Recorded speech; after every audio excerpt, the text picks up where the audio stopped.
You could go spinny thing.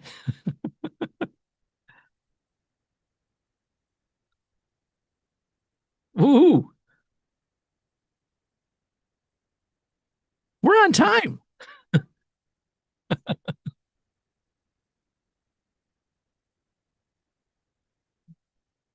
Go spinny thing. And I'm Tom.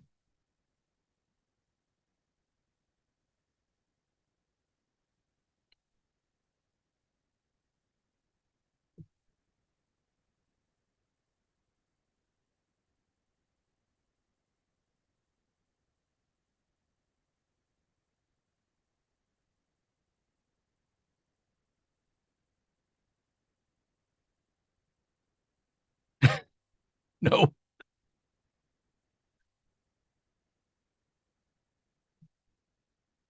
what? Gosh darn it. Jeff, no audio. Wow. Okay. That's weird.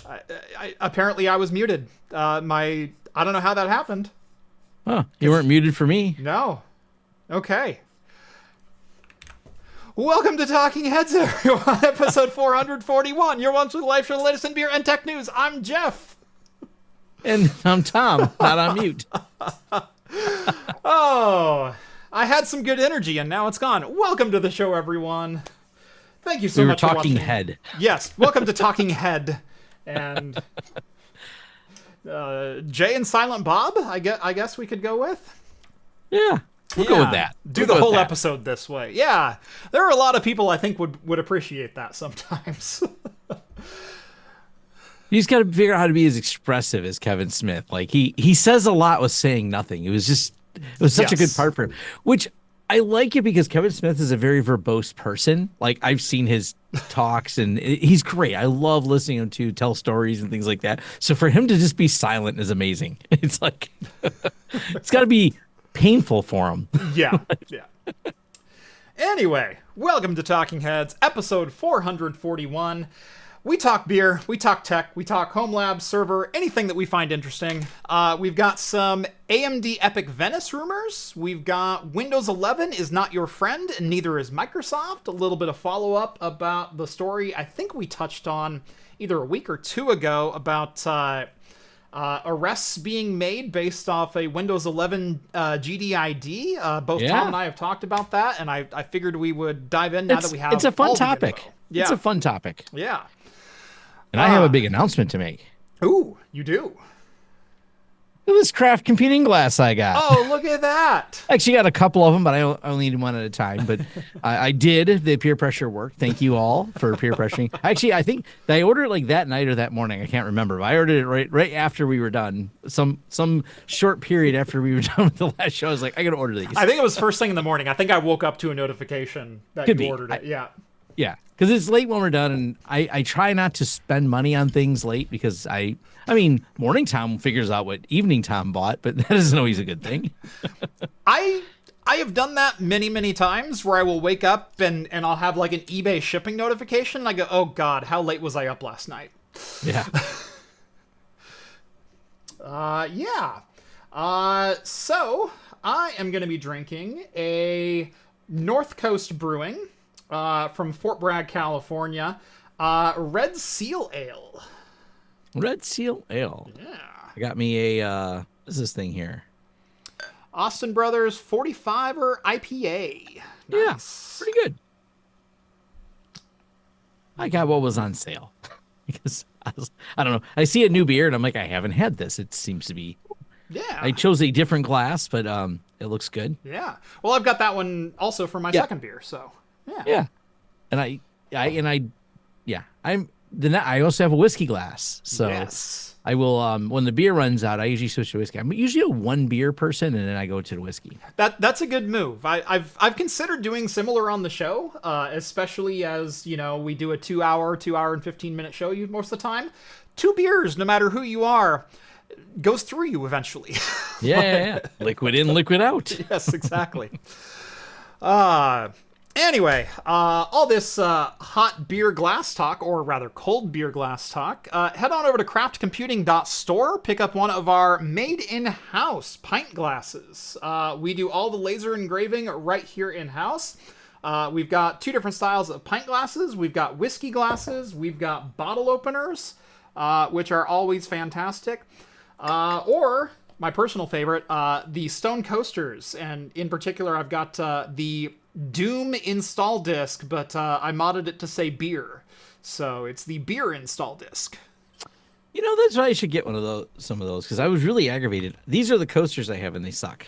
Yeah, I hate the silicon. Yeah, the silicon rubber. It seems like I kind of I take them upstairs and wash them every now and then because things get stuck to them. As I go to set my beer back down, I'm like, where'd the coaster? Oh, it's on the floor because it was stuck to the bottom of the beer, and then it fell. Yeah. And sometimes it falls and hit my leg, and I jump going, oh, what touched me? And I'm like, oh, it's my stupid coaster. Yeah, no, I really like the stone ones because even when they get wet, they don't stick to anything. They're super easy to clean. They're heavy enough so there's no suction when you're picking them up. Maybe. Yeah. Tom orders. I also have these. I just don't like this because it doesn't fit my coffee cup. Oh, these yeah. are 3D printed Ubiquity ones that we made. I experimented with some 3D printing ones. I found with most filaments, there wasn't enough grip, and so there wasn't enough friction, so your glass could actually slide on it when it got wet. Yes. And I found they were... I made myself... Actually, I think I have one of my original craft computing ones up here. When they got wet, if your desk isn't perfectly level, it was actually more of a spill hazard than not having the coaster. Yeah, those are... I only put water on it because I have a small water glass that fits on it, but yes. Yeah. So... Always something. It's Life always is complicated. Yeah. Oh, that is quite good. Yeah. Ooh, fun times. Yeah. All right. John J is in chat. Has an Ultimate Haze by Treehouse Brewing. Triple IPA out of New England. 9.2% and a 4.5 out of 5 rating on Untapped. That is godlike territory for a beer. Be Real says NVIDIA re-releases the RTX 3060. Yeah, I think Rhett and I touched on that this last week. Same exact price, $339, because 12 gigs of VRAM is also still quite expensive here in 2026. Isn't hardware supposed to get cheaper and faster, not stay the same and be available 4 years later for the same price? Like, God. Yeah. I mean, we should bring up the Steam Deck thing because I believe that's why they backtracked on that. It's interesting to think about because like you said, I mean, when they announced it, and I don't know, four-year-old products I feel should I guess let's ask the audience this too. What is a reasonable number for support? I don't know that answer because as a consumer, I like things to be supported for a long time. Sure. Yeah. But in a gaming world and, I want a faster, better thing world, you think a few years and you're fine. But like phones, I'm happy to see that Google's offering longer support because I don't have a reason to upgrade the phone anymore. Like I feel like we hit peak phone like 2 generations ago. Yeah. So I don't even buy one every year anymore because I just don't know why I would. Yeah. The cameras, I think it was like the Pixel 8 is where peak camera happened. Like after the 7 or 8, the next couple generations just don't have any significant added camera. But you have the article ready for the Steam? The Steam Deck. Yeah. When did they discontinue it? Or when did they announce that they were going to discontinue the support for the LCD model of the Steam Deck from Valve? It was about a year ago that Valve announced that they are sunsetting the LCD version of the Steam Deck. They are only going to be doing the OLED version from here on out. And when parts dry up, they dry up. And I got kind of rubbed the wrong way by news sites this week.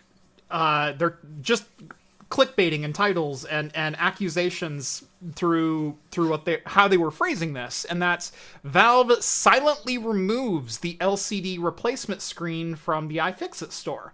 And I went, they weren't silent about it. They said it a year ago. It's just they didn't say, hey, we're out of stock and it's being removed now. Like, I didn't know that needed a huge announcement.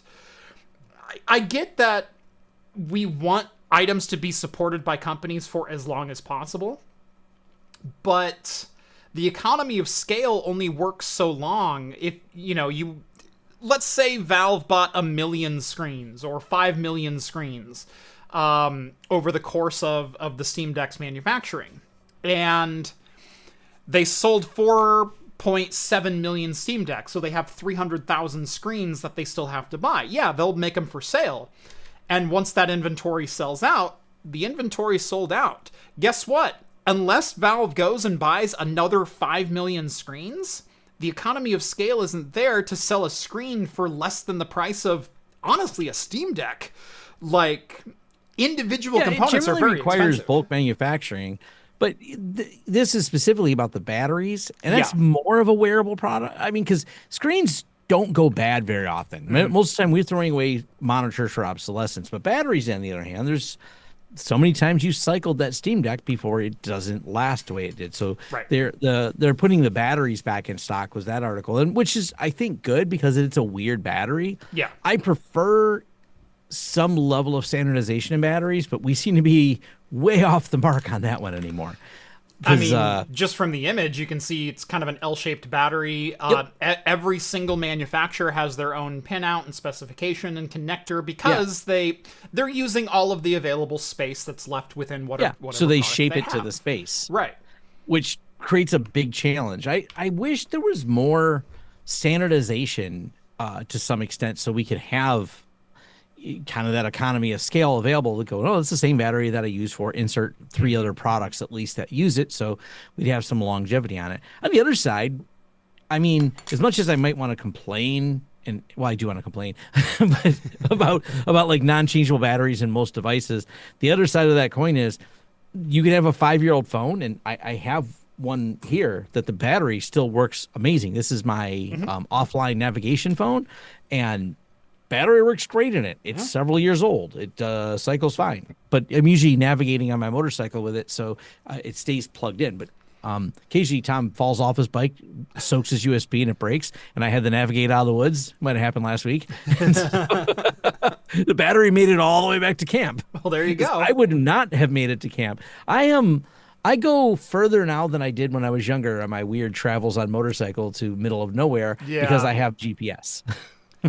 Yeah, I remember being on a snowmobile about 45 miles from base camp and, getting there and getting to our destination at 4 p.m. And by the way, the sun goes down at 5:30. Yeah. And so now we have 90 minutes to get back. So we turned around on this road and both of our snowmobiles sank in about 8 feet of fresh powder that we had to dig out of. And then navigate back on those trails. So yeah, like it gets sketchy sometimes. That trip alone is kind of why I don't do those kind of ventures anymore. Yeah, it is. I have my main phone that I keep on me and charged, and I have my navigation phone with all offline downloaded maps on here. So I can. Well, there's no internet, so I have offline maps on both phones. Yeah, is the only way because you don't know where the hell you are. But my point being, the battery. This was my daily driver phone. This is a Pixel 7, or maybe it was my wife's. I think this was my wife's for a little while before she. I don't know why she wanted. Actually, I know why she wanted a small phone. She got sick of these giant, what would be considered phablets years ago, then became mainstream. Yeah. And she went and got the new Pixel 10 when it came out, the little one. Yeah. And she likes the small phone now. And honestly, for a second, I think I might want a small phone next. I don't know. I don't use my phone enough either way to make a huge difference.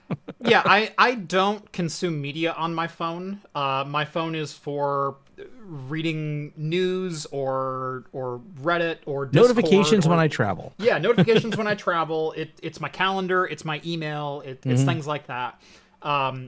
It's not a huge consumption device for me. And yeah, a smaller phone might just be the ticket. Yeah, it's kind of neat because after just messing with it, I'm like, oh, I remember when phones were small and slid in your pocket. You put it in your pocket, you're like, it's not even there. Right. Yeah, I remember the iPhone 4. Like that was a wonderful device. I love the size of that. Oh, I still have. This is a Pixel 3. This one still has a good battery in it, and this is a lot. You can't really tell until I hold them side by side. You're like, it's a shadow of the other one. Yeah, just about. And then we want bigger on phones and we smaller. I don't know. A lot of people, I think, like the big ones because I feel the younger generation. It's numerous of my younger friends who don't work in tech. They don't do anything except for a phone. They're like, laptop, what? Yeah. Huh? I do everything on my phone. I book my travel. I do this. I'm like, no, those are computer things to do. I can't book flights on a phone. We are so boomer coded sometimes. I'm the same. I'm the same way. I will not book a flight on a phone. I will not get on the Alaska Air app and book a flight from my phone. That seems like a laptop purchase. It is. I sign in when I get there and show my, wave it to the people so they can scan me. Well, actually, Delta's got the touchless, and they call it touchless. All you do is walk up and it's Face ID, and it looks at you and goes, "Hey, Mr. Lawrence, welcome to your flight." Yeah. You don't have to even show them anything. It's kind of neat. I don't like that. The further, like, I'm not a printed itinerary or anything, but I don't want the facial scan. Like, please just give me a QR code that I can scan on my phone. Like, thank you. Yeah, I fly enough that I surrendered to it. So. Yeah. It wasn't something I wanted, but I'm like, I don't know. I remember someone arguing about it. I ain't given that government organization a copy of my ID, and I'm like, I have news for you. Of who might have issued that ID might know. They may be in the same grouping of people. I'm not giving the government my honey. Yeah. I was just like, when someone said that, I'm just like, did they know who issued their ID? Yeah. Shadow sends over a chat and says, how is the new building going on your property? Actually, I have a little bit that I can share on that. I had a contractor out earlier this week, looking at the site, figuring out what we need to do for site prep. We're still going through some of the financing stages, and we got like a list of each of the. I'm acting as the general, and I'm hiring a building company to come in and do the actual construction on it. But I'm pulling the permit through the city. It's going through me. There's a whole bunch of different things that have to happen. So there's certain things that the building company has to do. There's certain things that I have to do. We both kind of got like our marching orders in line. I think we agreed on a price. I'm not ready to share that yet. I'll probably share the price once I've fully digested it. Once you've sat down, thought about it a minute. Yeah, exactly. But we are in line for a 950 square foot building. I love the builder. I love the builder that came out this week.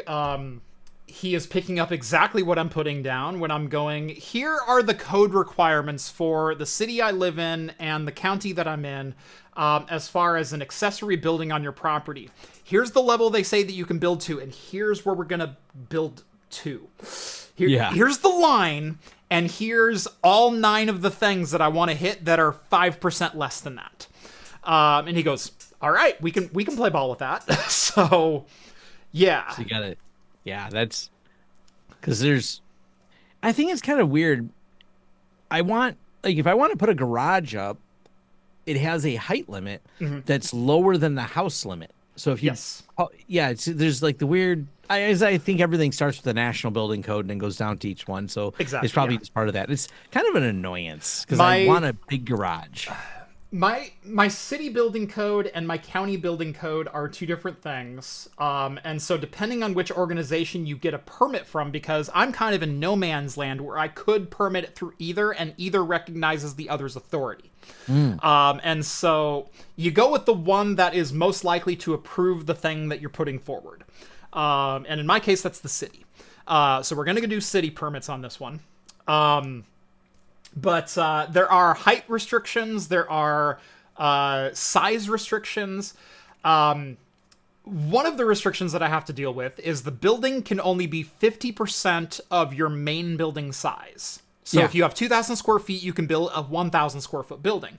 Technically, I'm building a 16 by 32 2-story, which is 1,024 square feet, unless you cut out a stairway, in which it's going to be about 950. Now, my house is 2,000 square feet, so we're doing 950, which is 48% of 2,000. There's a height restriction.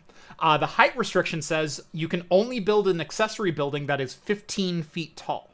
Now, how do you build a 2-story building with that? Well, it's how they measure the height of a building. It's not to the peak. It is the start of the slope of your roof to the end of the slope of your roof, and then they measure to the halfway point of that. And so, as long as the slope of my roof starts 50% of the way down, I can add 25% to the height of my building. So the top of my building is going to be cantilevered ever so slightly in. I'm going to do like a barn gable roof to the upper story. Okay. But as aggressive of an angle to the roof as you can. So the shingles are going to come down to like 7 feet off the ground. But the building itself is going to be like 18 feet tall, so I can get 8 feet to the peak inside that gabled barn. There's a whole bunch of other things that are all weird, but yeah, so I had to sit down with the builder for like 3 hours going through like all of the code requirements and okay, how can you hit this and what are the metrics that we need and what permits do we pull, and yeah, so that was all kinds of fun. Good times. But yeah, it's going to be a slow process. We're hoping to get the permits pulled by the end of summer, and as soon as that happens, it should be a pretty quick building process, but it all depends at that point on when does the rain start moving in, because I do live in Oregon. You have like a rainy season there, right? Right. Which is all months that are not summer. We never have like torrential rain. Like an inch of rain in a day is not an insane thing for us here. It's just that it rains 3/4 of an inch every single day for 9 months. Yeah, just mud season. Right. And so how quick the building goes up depends on how long the weather holds out and if they're able to do that. Also, the building itself they are putting up the floor, 4 walls and a roof and the stairs and everything else. I am doing the insulation, the electrical, the finish work, the lighting, that's all going to be drywall. I'm going to do drywall or wood paneling or something. I haven't decided quite what I want to do. Well, I mean, yet. Like, yeah, the background you have now is nice. That's the slat board, right? Yeah, exactly. Yeah, that's literally like sub $1 per square foot laminate flooring. Yeah. And so, yeah, probably something like this, gives a nice finish thing. I don't have to paint that. I just throw it up and we're done. It looks good. Yeah. So yeah, probably something similar to this, at least on the main shooting floor. The bottom story is going to be the main shooting area. The upper story is going to be more of my workspace, storage, editing desk, maybe the podcast area. A little bit cozier, with the slanted walls, it's not going to be as easy to film in. The ceiling's probably only going to be 8 feet, but only when you're standing in the center, it's going to slope off towards the side. So, which is a problem for tall people. Which is a problem when you're 6'4". So, yeah, so I'll put the desks probably upstairs. That way, if I'm sitting, I can face the wall, and it's not an issue how high the ceiling is. But yeah, like lots and lots of fun stuff to figure out and plan and build. And I would love to be in there working full time by the end of the year. Like that's kind of the goal. You got to think about ventilation. I don't know if you've seen, I did a video on these. No, I didn't. I compared it to, that's the Unify one, but I compared it to the AirNet. And I keep a close eye. And Jeff Geerling's actually probably the first person I heard mention this a few years back, because and I have one of the Air Things one sitting over there. Then I pick up the AirNet. It's just keeping an eye on the level of CO2. And it's one of those things you really should consider more often of like, maybe someone can use some other tool to keep an eye on the CO2. I'm just saying I might know a guy who might be building environmental sensors that are completely open source and readable via SNMP, and maybe we've explored the option of doing Vox and O2 and CO2 sensors and having them readable via your SNMP network monitoring solutions. Maybe that's something on the roadmap. Maybe my developer has samples in hand. I don't know. I'm just speculating. Very cool. That is very, very high on our list. Expanding out of simply a data center temperature and humidity product into how does your IT team readily monitor community spaces, public spaces, offices, classrooms, doctors' offices for these kinds of things as well. How do you monitor air quality and have it trackable throughout the day? How do you make sure ventilation is probable, is adequate for the space? That is an area that we want to get into as well. And again, be fully open source with it. So awesome. Yeah. Green sends over a $5 super chat. Thank you very much, Green. Why buy a used GPU mining bench in 2026? X16 risers, big PSU, open arrow, 0 PCIe slot spacing, card size limitation, cursed Proxmox build coming up. Yeah, Green picked up a used mining rig that... How many PCI Express slots does that have? 8, 10, 12, something like that, with a single 2011 socket and 2 DIMM slots. So yeah, he texted me that picture and I went, oh Lord, what did you do? So we'll see what Green comes up with whatever cursed Proxmox setup he's thinking of. Elmo, thank you. Elmo sends over a $100 super chat. Thank you, sir. For the Building Studio Fund. By the way, my Z Fold is not that big of a phone. Thank you.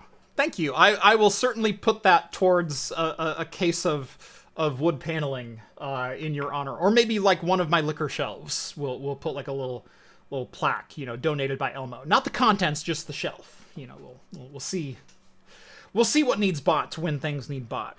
Oh, and by the way, the brick wall is going to get prominent display in the new office as well. Somewhere. I'm trying to think of somewhere clever to add it in that makes sense for shooting. Maybe the back wall of my server room. That's going to go up in there. We'll have all the donated bricks. So, yeah. Stay tuned for that. And will they still be funny? What was it, Rufus? Is that the one everyone wanted you to use? Was it Ventoy? Ventoy. That's right, Ventoy, not Rufus. I just remember, like, when you first started the whole project, the whole Ventoy stuff was hysterical. It's just, it brings back memory. You say every time you see the bricks, I'm like, there's a bunch of Ventoy bricks, but they're classic now. They're part of the history. Exactly.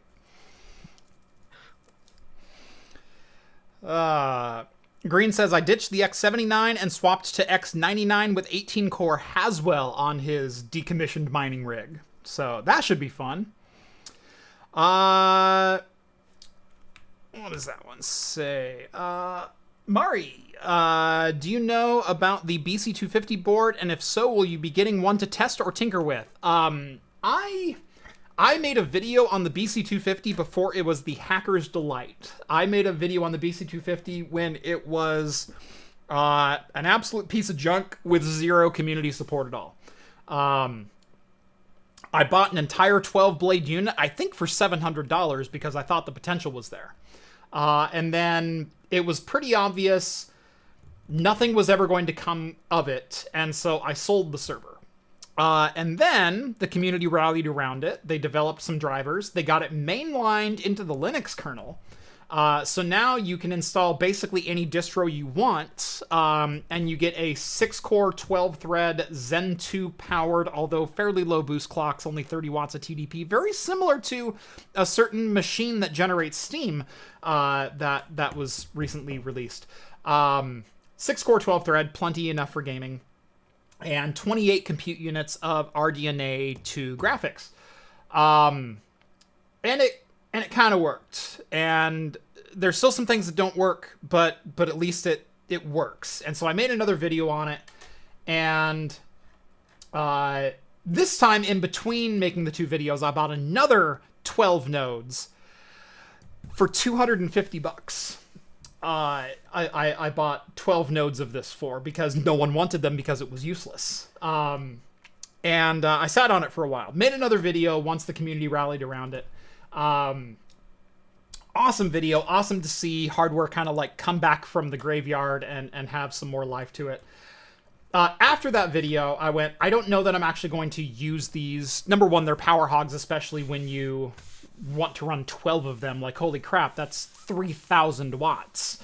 That's a lot of power just to run 12 gaming machines. And while they're cool as remote gaming machines, it's pretty obvious we're never going to get hardware video encoding unlocked, and so as a remote solution, they're not great. But as a tinkerer in like an individual, you buy one and you want it for like a cheap gaming machine, sweet. So I sold them all off to my community for, I think it was $120 a piece. Or no, it was less than that. It was $90 a piece. It was half the going rate on eBay. So lots and lots of people in my community bought them from me. I still do have 2 nodes, and I may do one more follow-up video, especially now that the 40 compute unit script is unlocked, so you can unlock the entire GPU. I think they're a little bit more palatable now. Do you have like a buy sell? I just never looked in your Discord. Do you have a place where people buy and sell things? We do. We have the Sacred Marketplace is what we call it. Oh, cool. And yeah, it's a buy-sell trade. We have 2 different rooms down there. We have one for, hey, I saw this deal on Reddit or Newegg or Amazon or whatever. It's parts that Homelabbers might be interested in. Here's discount code, all that kind of stuff. And then we also have a peer-to-peer buy-sell trade section. Cool. So, yeah, hey, looking to sell monitors or graphics cards or hard drives or server gear or whatever else. I have an extra gaming laptop. Yeah. Someone may want this. It's a nice one. I don't use it anymore because I have 2 of them. This is why I don't use them. I don't need 2. So yeah, no, that's exactly where I sold my BC250 nodes. Was through that. So I sold 10 of them. I kept 2 of them. And like I said, I wasn't looking to make a lot of money from them. I sold them for literally half of what eBay was going for, which was about $180 at the time. I sold them for $90 a piece to people in my community. And I'm willing to sell it for what I paid for it. Yeah. Which it's worth a lot more now. So that's actually a really good deal. I only, I think I paid $500 for it. I was looking what they're going for in Facebook Marketplace. They're going for like $1,000. And I'm just like, I mean, people are asking $1,000. It wouldn't shock me if they're getting it because a nice Asus gaming laptop with like 16 gigs of RAM is not cheap right now. Right. Yeah. So I just don't really need it because I got the framework. And I like the framework. I don't use it all the time, but at least I do use it. The other one, I realized I hadn't turned it on in 3 months. So I'm like, yeah, it should probably, oddly, it's appreciated in value. And I don't know anyone else who wants one. So all my kids have gaming computers. So yeah. And Zeus chimes in with $2. BC250 mentioned. You're welcome. Yeah, no, Zeus is the one that introduced me to the BC250 in the first place. He's the reason I bought the $700 12-node chassis. And then I sold that, and then I waited a couple of months, and then the market bottomed out. And like I said, I bought that second 12-node chassis for $250, full, all 12 nodes.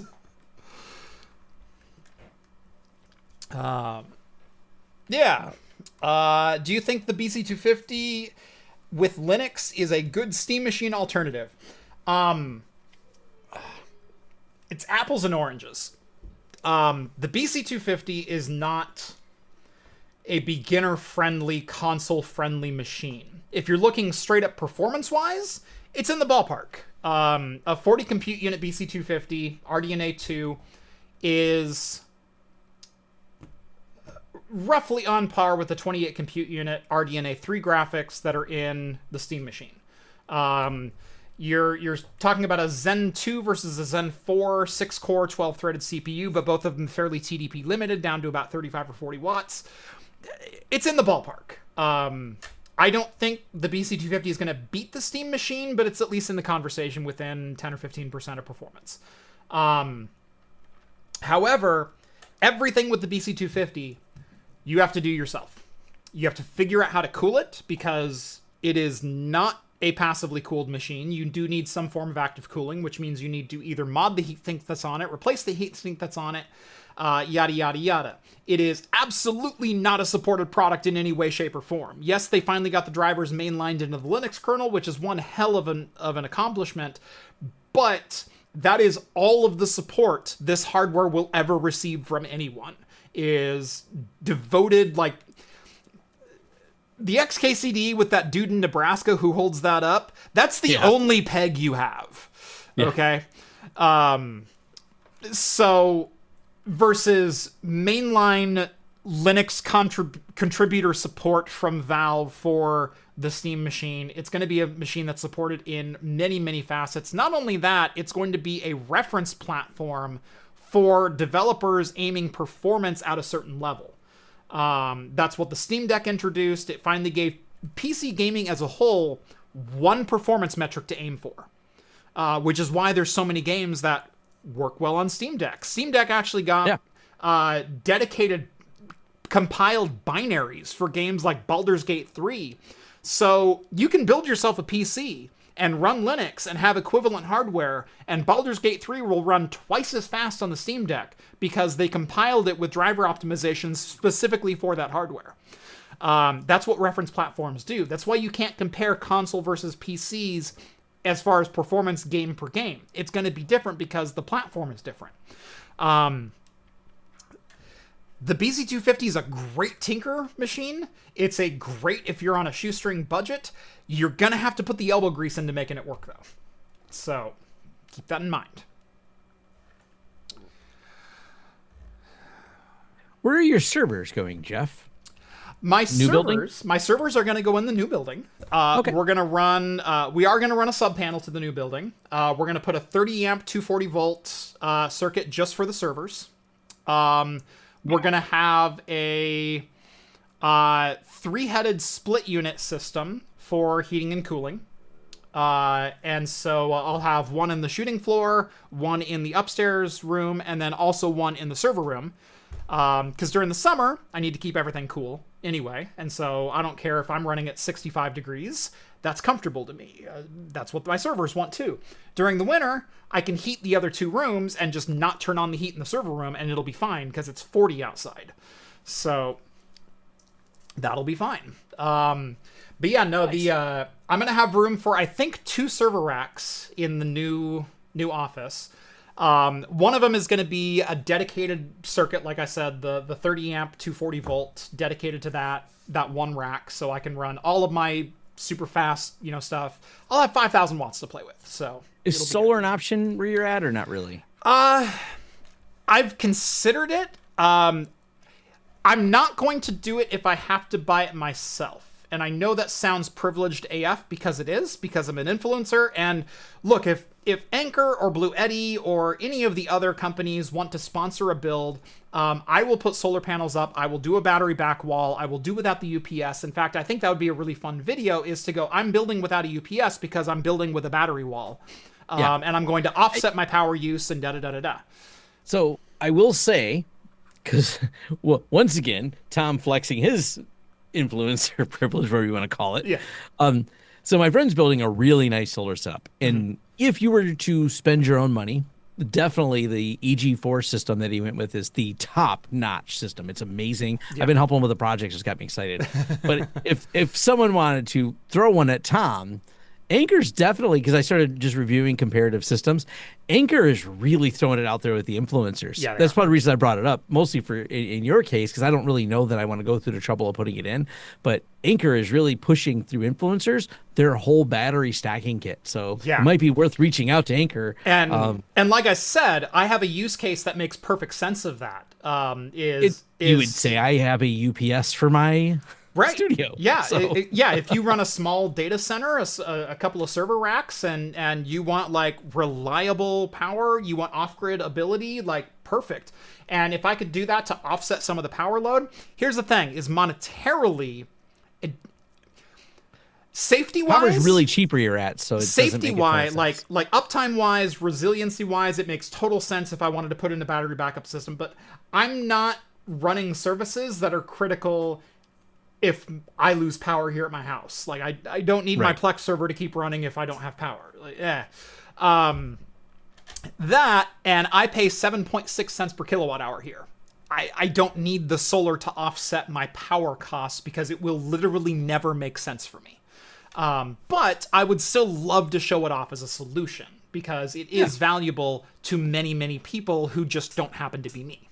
So Alan Jude was talking about this the other day. He didn't do the whole home solution, but he does have, and he bought it himself. I think it was an Anchor.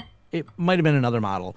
But what he's doing, because they have the split rate, and just like me, I have split rate, but our split rate has they've kept it really cheap at night, but they have really ramped up the costs here because of all the data center stuff. There's people protesting. Won't get off topic, but let's just say it got a whole lot more expensive for daytime use rates here. So he's actually programmed his stuff. So it charges at night and runs his servers during the day. But to go further, it also has a weather API attached. So if there's a storm coming, it immediately starts charging them up in case there's a power outage based on the storm. So I'm like, he automated all of it. Yeah. And I was just like, oh, that's a nice setup there where it does the cycling to save money because that's cool. Yeah. But then, oh no, storm coming. I want batteries. Charge them up. Yeah. Power rate be damned. I'm going to charge these things up at the full rate. Yeah. Yeah, no, that's cool. And like I said, I would love to integrate some kind of battery backup solution. I've been wanting a battery backup solution here anyway, simply for if we lose power. Like I'd love a couple of days worth of power so I could turn on lights and sump pumps and fridges and things like that. Like I don't want my food to go bad and whatnot. But when it comes to heating and cooling, like if it's during the summer, not a big deal. Like we rarely get above 90 here, so we can live. When it comes to like heating in the winter, we have a wood burning fireplace. Like we could just huddle in the living room. We're going to be just fine. So I don't need a ton of backup power. And like I said, my electricity is cheap, so I don't need to offset my daily costs either. So yeah, it's never penciled out. But if I could show it off on someone else's dime, I'm more than happy to do that because I think it's a great solution. Yeah, I was debating about it. I really like the EG forces we put in, but the other side of the coin is for me, knock on wood, I've had about an hour, maybe 2 hours total power outage since I built this house 6 years ago. Yeah. So it's like, this is all a new grid, underground cables and everything else. So it's like, it's just not a problem. Yeah. It hasn't been a problem, I should say. But, and I have a generator, like a pull start one, which is enough to run like the things you care about, the sump pump and the fridge. Yep. It won't run my AC. Actually, I take that back. Won't run my AC in my house, but my camper, I get a big yard, my camper sits in the house, it will run the AC in the camper. So if for some reason I could just go hang out in the camper and have air conditioning and work out of the camper. Unfortunately, the camper AC is really freaking loud, so you can't do any phone calls in there or anything. You certainly aren't live streaming from there. It is now that stupid air conditioner's like just Yeah, we've been out of power for between 5 and 6 hours here in the last 6 years. Unfortunately, we have underground cables as well. Yeah, we're fully underground. Unfortunately, one of the times we lost power, was during this massive ice storm and flooding season, and my basement flooded. And so that was fun. And so I would like some battery backups to keep the sump pumps running because those are an required. important aspect. Yeah. That is what I'm probably going to get, even if I have to buy it myself, a Jackery or an Anchor or something like that. Just I leave my sump pump plugged into it. It stays charged. And if it goes out, there's no thing I have to do. It just goes, well, I'm going to keep power it. Exactly. And right next to my sump pump is the beer fridge. And I can't let the beer fridge get warm. Right. So I will plug both of these things in. I need one big enough to power the beer fridge and the sump pump. Yep. Anyway, on the building, we're getting it built. And so someone else is going to come in. They're going to put in the floor. They're going to put in the walls, the roof, the stairs, and whatnot, and leave me and as well as the siding and everything else. So like from the outside, it'll be a finished building. The inside, it'll be bare OSB.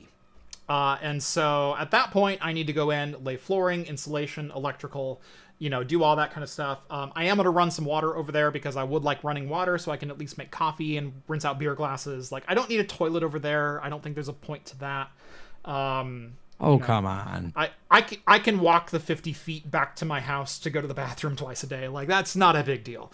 No, you do like my friend did in his garage. You mount a urinal on the wall. It's not plumbed or anything.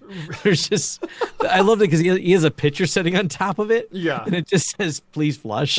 It's got water in it. It just goes outside. I always get I was like the please flush that was on. I just thought that was great. Zeus chimes in with another $5. Thank you very much. Run 2 units. One of the servers. When winter hits, you'll be mad you can't cool the servers and heat you, or just open the door like Yocto does. Yeah. During the winter, I did consider like putting a heat exchanger in the server room and using the excess heat that my servers generate to heat the inside of the space. Again, I'm paying 7.6 cents per kilowatt hour. If I'm gonna have to spend $2,000 putting in a heat exchanger, I'm just gonna pay the heating bill during the winter, because that'll even out in like 8 years. I don't care. Yeah. So plan for the future when you have more than 2 times a day to go to the bathroom. Yeah. We are gonna run water and a drain over there, but I don't want to dedicate like room to a toilet. Like that's 80 square feet that I would rather use for production space. Look, all you need is a sink that's a little bit below waist height. I'm just saying. I mean, I am 6'4", so it can actually be probably normal height. Yeah. Still... It could be a 42-inch counter. That's fine. God. We wandered off topic. Should we talk about Microsoft? Yes, let's talk about Microsoft. Let's get back over here. You had a fantastic video about this. So this has been in the news for the last couple of weeks, and I know at one point we touched on it. I don't remember if it was with you or with Rhett that I talked about it, but a 20 or 19-year-old hacker named Peter Stokes, who is allegedly part of the Scattered Spider network, was arrested overseas for hacking crimes against various organizations. Yeah, and, ransomware. Right. The usual. The story has come out from the FBI that they worked in conjunction with Microsoft to basically pin the crimes on him based on his usage and based on his GDID, which is the telemetry key that Windows 11 generates and sends back. Now, all the companies that send back telemetry say, well, your data is anonymized and it can never be traced back to you, and this is just for improvement of the product, and all the usual hyperbole that goes into those statements. Yeah. However, I think the last time we talked about this, I mentioned there's only so many people who are my age running my laptop, going to these sites, logging in with these accounts at these specific IP addresses that also match the plane tickets that I've purchased, that blah, blah, blah, blah, blah. It doesn't take too many leaps in looking at records to tie your online fingerprint to you as a person. Especially when Microsoft keeps such exacting records on that anonymized GDID. Well, and it gets a little bit, there's a little bit of complexity here, because first, the global identifier is generated when the system's set up. Mm-hmm. Is it hackable and changeable? Yes. I mean, if you dig around, you can fix that. But what made this interesting to me was that Microsoft started creating a dossier in 2024. That predates the FBI. Yeah. So the fact that they created a dossier in this person. Now, my understanding, I actually talked to some Microsoft MVPs about this to clarify like what Edge might have been sending. So there's actually a couple different data collection pieces. One of it goes to Edge. It's all going to Microsoft, but there's some nuance if you wanted to get into the details. It's a lot of things that sounds like it's all turned on if you're using any type of Microsoft Azure account or anything like that, where it's really easy to tie it to you, and they collect a lot of it. Yeah. By default. So it's all the stuff that you can opt out of or use a script to start stripping the telemetry out of. But I just found it really interesting that the dossier started before the FBI investigation.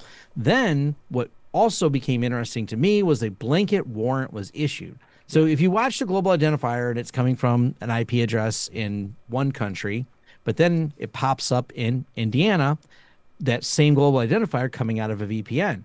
Well, at that same time, that someone had logged in from that VPN with that global identifier, with that being the suddenly new out. So they, correlated it going, this is clearly the same person. Now he's using a VPN. Yeah. Then he also loaded ngrok, created a tunnel back through the VPN so he could hide his tracks, if you will, which really aren't hiding now because they can correlate the data. Yep. But this prompted a blanket warrant to be issued for all people touching that IP that also had information. So this whole blanket warrant thing gets tied into it. And also I learned that if you say the words, but this is what people miss, you will be accused of being AI. Because I didn't know that. I didn't understand all the people commenting that I'm an AI bot until I realized someone said, you said that phrase and all AI thing says, this is what people miss. I'm like, but that's what people missed. Like, that's why I said it. I didn't say it because I'm an AI bot. I'm like, that was a weird side effect of that.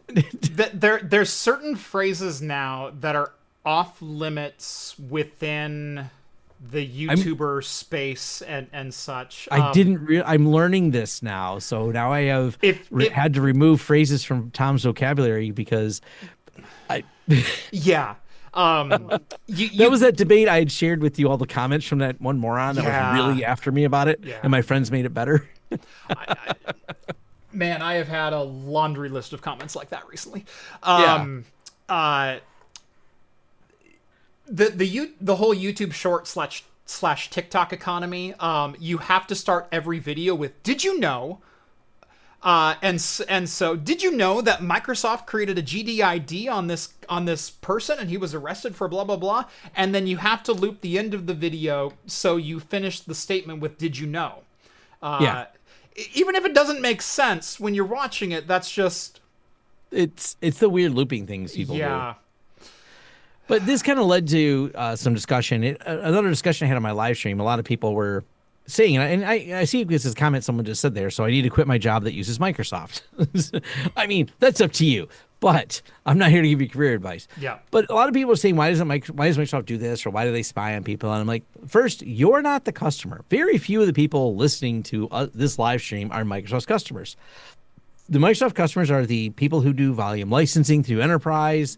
That's who they listen to. That's the majority of their customers. Yep. The other majorities, kind of ancillary, that are going to be Lenovo, Dell, large companies that buy volume licenses again. So those are the people they listen to. Those are the people that are the target audience. So it's not that Microsoft's not listening to you. You aren't the customer to listen to. Yeah. You're the victim of it. Generally, with some exceptions, some people here may have bought Windows licenses, but the majority of us don't. That is not, we buy computers and computers have licenses. So with Lisa, there's limited exception. It's not a blanket statement. But because of that, it's why Microsoft does the things they do. And it was interesting talking to one of the Microsoft MVPs, longtime Microsoft insider. He was just saying they've talked about the telemetry. He says so much of it's just the nerds because they do is. So there's not anyone telling them they can't do it. Right. And then later it turns into, well, since we're collecting all this, what can we do with all this later? Right. But so much of it was they just collect so much data all the time.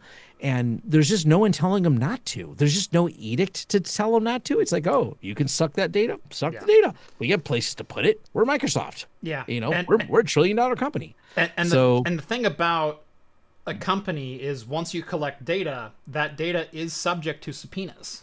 And so once the FBI goes, hey, you might have information on one of your customers that we would find interesting, they are compelled to offer it. And Microsoft goes a step further by creating the dossier. They're like, oh, we were waiting for you to ask for this. Right.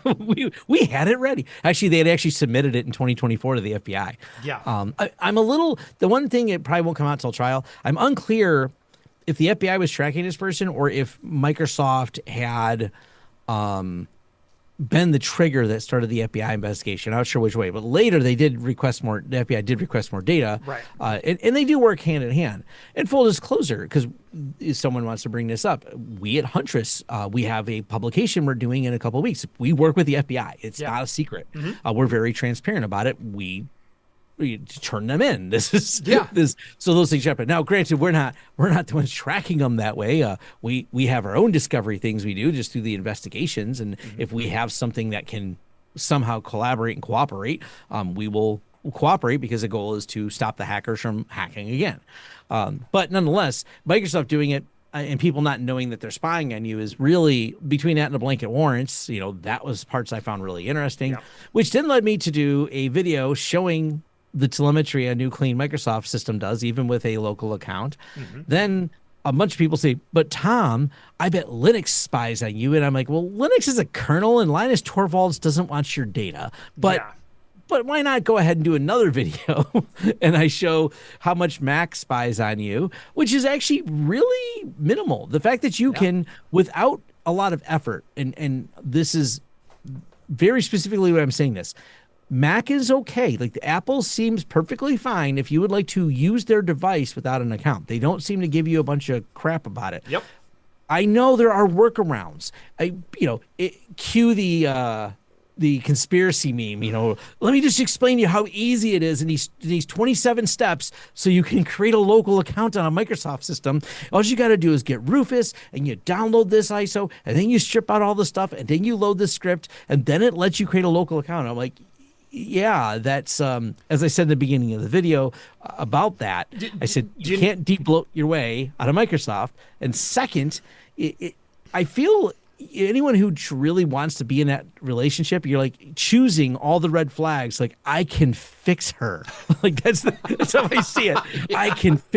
I'm okay with this. I just have to run a bunch of scripts on her, and then I gotta de-bloat her, and then I gotta watch the updates. And even someone was going on a rant of, Tom, you're over-exaggerating it. I just delay my updates a few days until the scripts catch up with undoing all the things the updates do. I'm like, that's an abusive relationship. How much of a problem that is? Right. Yeah. And to be clear, we're not on the side of the hacker should have gotten away or Microsoft no. There's no tears for given it. Yeah, no. If this person did the alleged crimes they did, please lock them up. 100%. But that also doesn't justify collecting the data of every single customer that Microsoft has ever had. Right. And yes, you caught one bad actor. How many bad actors didn't you catch? And also, if spying on every individual customer that you've ever had means you caught one person, I don't want that either. Well, and it's also it's clearly cut and dry. If you're extorting people for money, you are doing bad things. Yes. That's not questionable. Yes. What is what if searching for a game, searching for anything like that becomes a questionable offense? Mm-hmm. And, the fact that you went to a gray market to fix your device that you've now reverse engineered and you're like, well, the supplier doesn't do it no more. But yeah, it's like Apple and the chip thing where they have copy. Like, I don't know if you know how Apple stops the imports, but they do it by etching their logo on the chips. Uh-huh. That way they can file copyright claims instead of it's so they convolute the law quite a bit. Yes, and because of things like that, it's such a as Cory Doctorow titles it, a felony contempt of business model. Mm-hmm. Like it is how they treat their customers. Yeah. It's like they do everything they can and everything in their power. And Louis Rossmann has ranted ad nauseum about these terrible tactics these companies have. But that also brings you to, if you're trying to do something, I just want to replace the battery in my several-year-old phone because new phones are expensive and memory is expensive. Oh no, I committed a potential felony by reverse engineering it to my device I thought I owned. Yeah. But it's really easy to sit here and go, well, I'm glad the hacker got caught and I'm glad Microsoft helped catch them. And cool, Microsoft had all the information that tied this particular actor to these actions. Awesome. Close, open and shut case. It's another thing if the government starts persecuting people for their speech, which they have been doing lately. It's another thing if you live in an area where, let's say, homosexuality or transsexuality is illegal. And should Microsoft be compelled to give information on your search history to the government to persecute you for those particular things? That's what we define as a very slippery slope, and why I don't want Microsoft having information on anyone, because that's not okay. That's not okay. That's exactly it. Oh, that's the whole crazy story of the Microsoft stuff. Yeah. So. Yeah. I know you haven't done it so much. I have gotten into like some of the Windows debloat videos and things like that. Less for the telemetry stripping and more for the like just performance and please stop delivering ads to my start menu. And I got tired of it, and that's what drove me away from Windows twice. Now, I've been a Mac user for over 20 years. I've been a Linux user for 15 years. But I found I always had to drive something on Windows, and so my main workstations have usually been Windows.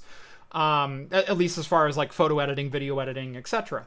Finally, this last year, I think it was a Microsoft update that sent me over the top. And like, look, I had deep-loaded Microsoft. I was running an LTSC version of Windows. I was, sidestepping activation. I was running a local account. I was doing all the things that Microsoft doesn't want me to do. And I opened my start menu, and like 7 new applications had been installed. And I literally went and flipped my desk up and went, I'm going to anything else. I don't care what I have to learn or do or change, but I'm not doing this anymore. It started with, I guess it started almost 3 years ago with Linux, with going, you know what, I'm gonna give Linux a legitimate shot. I'm gonna switch my video editor from Adobe Premiere to DaVinci Resolve because that runs on Linux. I'm gonna do this, I'm gonna do that. It still took me 2 years to get off of Photoshop, even though I got off of Premiere within 30 days. Simply DaVinci's good. Yeah. I mean, it's closed source, but it's definitely, I love the fact that DaVinci supports Windows, Mac, and Linux. They're like, we'll meet you where you're at. Yeah. Even if you're at the niche operating system of Linux. Yeah. But I went to Linux and I had problems with DaVinci in Linux with audio codecs and video codecs and things not playing right and like waveforms not showing up when you're editing, which is really difficult when you're editing based on speech. And so it was a nightmare to try to edit on. And so after my Linux challenge, I did go back to Windows. I moved my video editing back over there, but I stayed on DaVinci. I didn't go back to Adobe, but I still use Photoshop a lot. And there wasn't anything that was like for like when it came to being able to use those tool sets. Finally, I found Affinity, and Affinity works on Mac OS. And so I finally got off that. I finally canceled my Adobe subscription. They still want money from me, but they're not charging me because they do the whole, oh, you signed up for an annual subscription. No, I signed up for a month-to-month with a 12-month contract, which I've been on for 6 years, which means the 1 year expired, and you're allowed to let me go at any point. And so they still think I owe them like $350 to close out my contract. They can get fucked. I'm not paying that. But that's a whole other rant for a whole other time. But I'm on Mac. I'm back on Mac, and all of my video and photo workflows have finally followed me over to the Mac side. And so I haven't legitimately touched a Windows machine for any work purpose since November. I will say, I never looked deeply into it, but it got me curious. There was enough people calling out that you can use the Windows 11. They call it IoT, but it's got a slightly different name. IoT is in its name. It's like the Windows 11 IoT, but it's it is a stripped down version. I know all about this one. Yeah, I was actually surprised. It's the least worst of Windows 11. There's 2 versions of it. There's one for IoT devices. There's Windows 11 LTSC for IoT, and there's Windows 11 LTSC. Yeah, LTSC for IoT. LTSC, you technically have to have a product key at time of install to even unlock that as an option. Yeah. There is a method of enabling the LTSC installer on the IoT disk, because the IoT is an even more stripped down version that removes like all gaming functionality and like Xbox controller drivers and crap like that, because you don't need them for IoT devices. But if you want to run it for a gaming OS, it's not that great, because then you have to sideload all this crap back in just to make it work. The LTSC version has all that still. The only thing you have to install if you want it is the Xbox game menu for like some of your like Microsoft overlay kind of stuff. And that's even cool. That is like really optional. But all the core components of the OS are still in place. And so you can install, .NET and C++ redistributables. You can install all those other, and they all work and they're all just fine. And so if you're going to run a version of Windows 11 today, I do recommend the LTSC version. You are sidestepping any user agreements, licensure, pay. You cannot technically buy LTSC. It's not for sale. It's for only devices. Yeah, this is a whole other thing that it's kind of like we're dancing around the edges here, but you are in violations of laws. Back to felony contempt of business. Yeah. Yeah. Like, and that's a capital F felony. So I'm throwing it out there. Yeah. Not advice to do this, folks. We're just pointing out that the features it has. How you commit the felonies, getting it is up to you. Yeah. We are not advising this. Yeah, because yes, you're going against the terms of service, but if you don't actually pay for the product, and Microsoft doesn't have a method of paying for a license for LTSC, you are technically in violation of the DMCA. You are stealing software. Now, there's a gray area, because in the United States, any license holder can resell the license that they technically own. And that includes from overseas. And so some people have brought up like the gray market sites. Yep. You can buy an LTSC license from the gray market site. Technically, Microsoft will recognize it because they are required to by law. You are still sidestepping every single EULA that exists for that particular product. You will get no support from Microsoft. But technically, no crime was committed. Now, I will say, most of the license key sites that you buy these things from are using stolen credit cards as a front for money laundering. Most of them are. I'm not going to say all of them, but I'm going to say allegedly, most of them probably are. So you are aiding and abetting in illegal content and other illicit activities by supporting those sites. So that's why you've never seen an advertisement for one of those sites on my channel. Despite them reaching out to us. Every day for the last 6 years. I don't know why, but I see them less. I haven't seen one in a minute. So I don't get them as often anymore, but still at least one a week. Yeah. But what I do get, and tell me how many of these you're getting. I thought about doing this as a video topic. So first, there's a Reddit post over in our self-hosted, and me and Rich from Two Guys Tech were talking about it last night. It says this subreddit's not fun anymore. It was mostly a rant on the vibe coded things and stuff like that. Like every day there's another person who looks at a project that's a popular open source project and goes, oh, the icon was 3 pixels wrong. And instead of submitting a change to this, I vibe coded it last night, and here's my new open source project that's horribly written. So it's also kind of ruined a little bit of the fun, but it's also, I can't tell you how many people reach out to me constantly now. Hey, Tom, I seen you did a video on this. And some of these people are so fast about it. They have what is clearly a Claude generated website.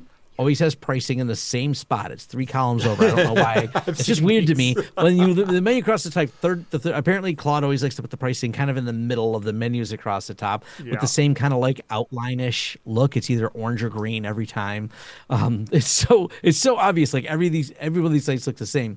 But they just like, I'm going to revive Uptime Kuma or whatever they're doing. It's always some project like that. And then they're going to charge you only $1 a month, some really minimal amount of hosting to have their own version of the same thing. But they have an open source version. You look at their GitHub, Claude and them are the only 2 contributors. And all the project's like 3 days old. And they're messaging me, trying to get me to, hey, I think your audience be interested. Could you help me out? And I'm just like, yeah, no. The emails themselves that we receive have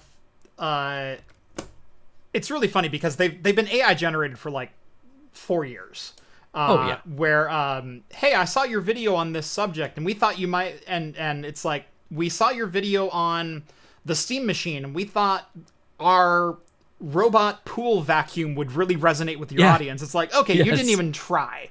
Now I'm getting emails that say, hey, I really liked this video that you published last week. You brought up a really good points relating to talking point A and talking point B. It reminded me of a video you did a year ago where you did something similar on talking point A, talking point B. So they're literally scraping my content so they can bullshit their way into some kind of like connection.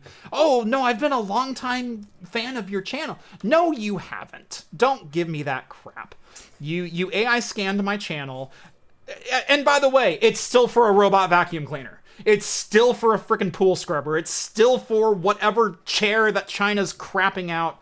9 times a year. It's all the same. But they're trying to get a little bit more personal with it now. Now, I did have a funny thing that I do want to do with the new studio is I think when I am ready to start furnishing my studio, I'm just going to say yes to every desk and chair and ergo system that is imaginable and get them all in and do one video where I put them all together. And then I keep my 3 favorites of everything. Cool. I've got like 12 desks and 19 chairs and 7 different monitor stands. Yeah, let's try all these out. Okay, I like these ones. That was actually, I admitted this was a really smooth pivot. Someone said, hey, I really liked your Proxmox video on ZFS storage, and actually had the first paragraph explaining what they liked about it. And it seemed at first, not even quite a paragraph, maybe 3 sentences, but it seemed really good.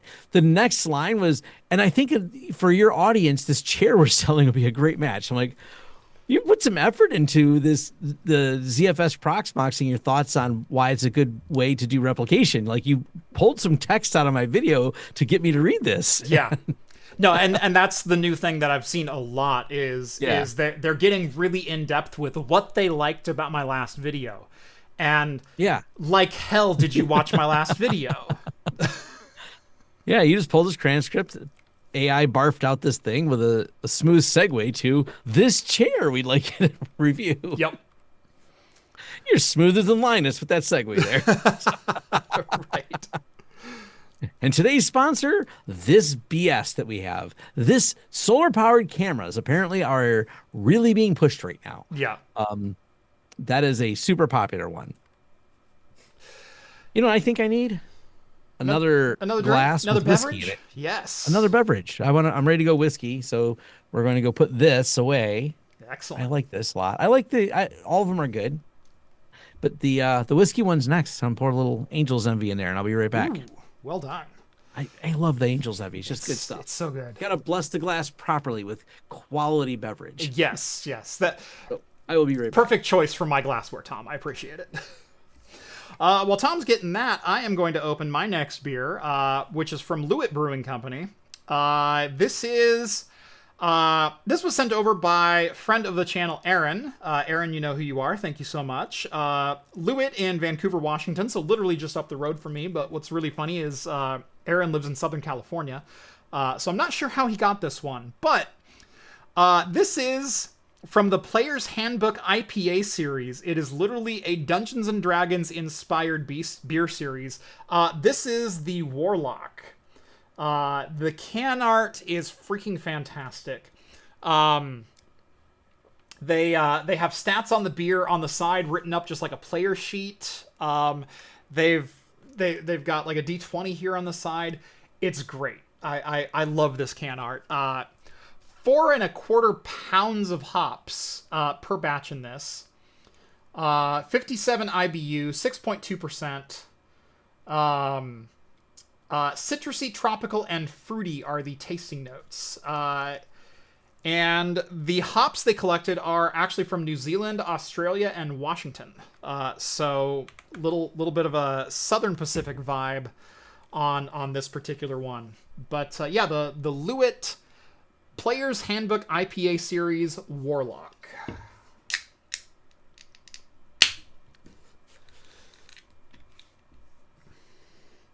Daryl chimes in with 5 Aussie bucks. Thank you very much, Daryl. Missed an hour. Thanks, Bamboo Labs. Raid Shadow Legends. Talking about all the sponsors. Yeah.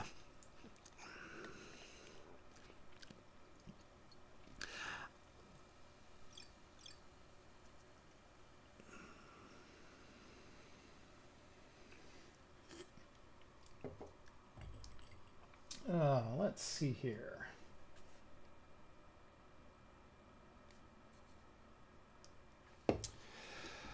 Cool.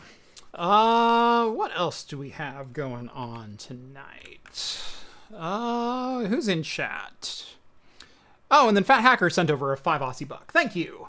At least you're not in government, and Microsoft murked all the deployment tools. Yes.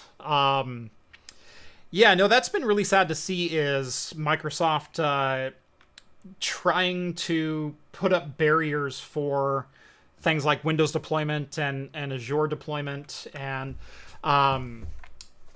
deployment services, Windows deployment services, WCCS and et cetera, were really near and dear to my heart because I loved being able to deploy full custom images on the fly, have them automatically build with whatever dependencies my clients needed.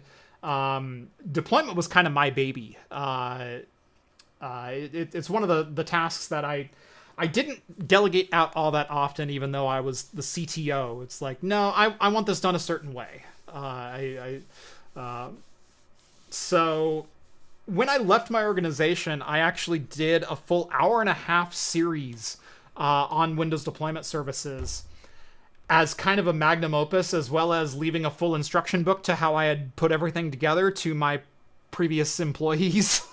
So they could continue building Microsoft images if they needed. But yeah, it really sucks to see Microsoft putting up all these gates between small and medium-sized businesses and being able to custom deploy a Windows image. Mm-hmm. I've seen people showing some love for Pop OS, and I'm same. Pop OS has been my Linux choice for a while, and man, I mentioned that I have a Ubuntu instance for what I did was I'm not a distro hopper, but I was changing things around a lot on my Linux laptop. I tried a few different distros and went back to Pop OS. Yeah. But in between, all my accounting since 2009 has been done in Linux. So I built a VM with Ubuntu just so because it worked really well. Actually, I tried building a VM in Pop OS. It was some problem I was having at the time, so I switched to Ubuntu. But that's why I also did the telemetry thing on Ubuntu. I was using my Ubuntu test for that. Yeah. This is where I have a problem with the Linux community. There is all the mad Linux nerds that I mentioned Ubuntu. Yep. And then there's all the mad Linux nerds about Systemd.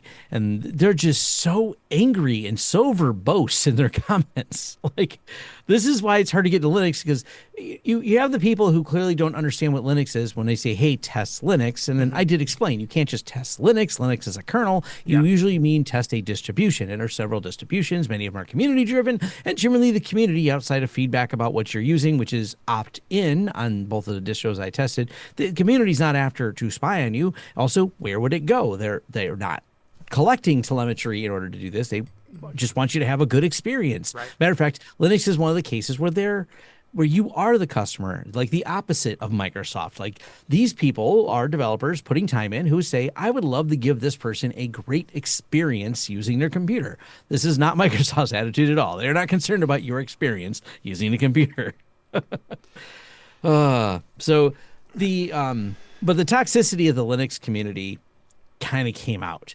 Actually, kind of jumping back to that self-hosted one where someone said it's not fun anymore. One of the people had commented on it because it was about the AI and slop as the theme of that post. Yeah. And someone commented, well, I feel like people here are really mean to new users. And someone says, no, y'all have always been that way. That's good. And I was like, yeah, that tracks. Yeah. I've gotten the same hate for, like, hey, I'm spinning up a new service. I've got a new VM that I'm spinning up, and I'm just going to spin up Ubuntu Server 2404 LTS. I'm like, how dare you use Ubuntu? And I'm works. Like, it's a server. Do you know why I use it? Because it's the one that works. CentOS doesn't exist anymore, and I'd love to go learn Rocky, but I have to relearn everything that I've been doing over the last 10 or so years on Linux server. I have to learn new core services and processes for the way that they implemented, the network driver and network stack and things like that. Yeah. And like, I get it, but if this is what I know and it works, there's no problem with using that. Right. And I even pointed out, as I broke down in my forums and walked people through each call out, everything it reached out to. Now, Ubuntu is only slightly more, well, Depends on your perspective, because Pop! OS only reaches out to 2 things, and Ubuntu reaches out to 4, so it's twice as noisy. I know, of all the 4 things it reached out to. But because you can get and I actually pay for this, just because I want to support the project. I don't know, it's not expensive. I have an Ubuntu Pro account that gives me the live updates and the extended security ESM updates, whatever that means. I don't know. I have the cheap one just because I use it for very little, but that's what it reaches out to see if you have that license. That's all it does. It says, do you have it? Cool. Here's your extended updates that license provides you. Yep. It's like kilobits of data. Just so. Oh, have you heard of our Lord and Savior NixOS? I feel like NixOS is a problem looking for a solution, and boy, that makes the people angry.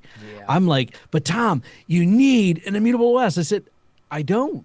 I just part of my daily routine has not led me to needing this. Right. So, but NixOS is really insistent. I mean, they could possibly be more toxic than Arch, by the way, people. So. Yeah, I get that. Immutable OSs have a place, and they also don't have a place. And what I mean by that is, I love Bazite and SteamOS because Bazite has followed in the SteamOS footprint. Even though it's Fedora based instead of Arch based, we want an immutable OS that is user friendly. It's impossible to break. You could get into the command line, you could screw things up, and if you uninstall your X server and you can't load a GUI anymore and all these other things, reboot it. Or reboot into the backup kernel that it also saves. And it'll fire back up and you're back to square one. And you can still install things. You can still install things within the user space, but the core of the operating system will not break. And that is such a good foundation of safety to have for users who don't know what they're doing on Linux. And your Linux is about to get, and is starting to get, a huge influx of users who don't give a shit about Linux.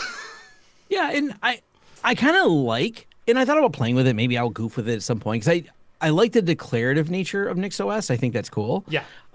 But it's just not what my daily problems are and what I'm working on each day. Did I bring up my Reddit drama of trying to get RSS to work on Reddit? No. That is something that, okay, AI created the problem. AI helped me solve the problem. but it still creates, AI is still the problem here. Yeah. So Reddit is getting really restrictive and don't accept. So you have for anyone who doesn't know, inside your Reddit, or if you create multi-Reddits, multi-Reddits create an RSS feed so you can have people pulling the feed. And the rate limits without logged in were, I don't know, I forget how many times per hour, but they were pretty reasonable. Like, don't pull it more than 20 times per hour, wherever that number was. Yeah. I never hit it because every half hour, my RSS reader pulls the subreddits I want until it didn't. Now they want you to log in. Yeah. Okay. So that created a problem because there's not a good way in fresh RSS to get session tokens or logins for things like Reddit. So and because AI scraping is why Reddit has just crushed all this. And now I had to go rebuild all this. But AI did help me build a cool little script that grabs the session token out of my browser from my logged in session in Reddit. It doesn't expire for a long time. Then it inserts it into a little Docker container that runs and pulls all of them into RSS feeds and then pulls them back in.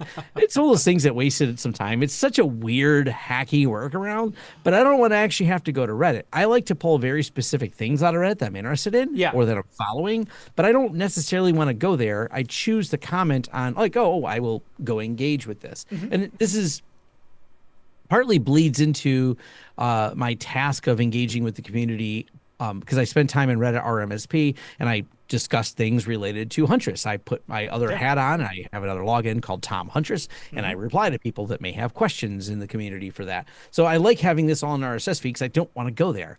I know that I get distracted easily. So if it's in an RSS reader, I actually have to go to the site. I just look at the reader. That's probably, I mean, that might be interesting. And I put a little mark and Tom will read it later. And I send things over to my, I use Joplin for all my notes. I have a to-do notes. And once I'm done with the day, like I've got something accomplished, then I can goof off and I can go through those to-do lists of, but you won't believe what this person did, and a dog on a skateboard is exciting to me. So like, I'm gonna watch that later. Yeah, I'm on Reddit almost every day, but Yeah. I still use it for the original intent, which is it's the front page of the internet. I want a little bit of the news that I'm looking for. I want what's hot, what's not.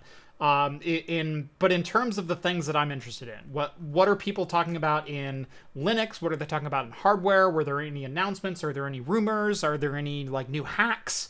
Like, I go there to get my news, so I don't have to go to CNN and MSNBC and all these other sites, and no one's talking about the things that I care about. You know, but I use it like just as an ear to the ground. What's the community thinking about these things? What are, you know, and I think you do get a really good sense of, you know, what is the hot button issue right now.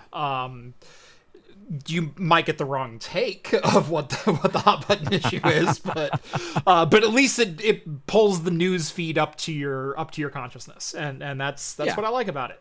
Well, it also filters for any repeats in there, so it's constant. It queries it every half hour, and the logged in rate limit is like 200 polls per hour or something like that. It's actually pretty high, or no, it's higher than that. It's like 200 polls or 100 polls a minute or something like it. I don't know. I was looking at the queries. I'm well under them. I'm using right now like 1% of the query limit, so if they lower it, I won't really have a problem. Yeah. But yeah, just pulling that all in is so much easier. I know I got one of you sent me an invite to the other Discord thing. I did not sign up for it. One of my biggest challenges, as I see people kind of talking about like the Discord terms, I just don't use live chat. So yeah, I'm not on Discord, not because I, you know, am angry at Discord for the changes they're making. I just don't use live chat. So that's a gray hair Tom problem, I think. After back in I got a little addicted back in the day to IRC, and I decided, okay, I'm spending way too much time in IRC, and I just kind of stopped. Yeah.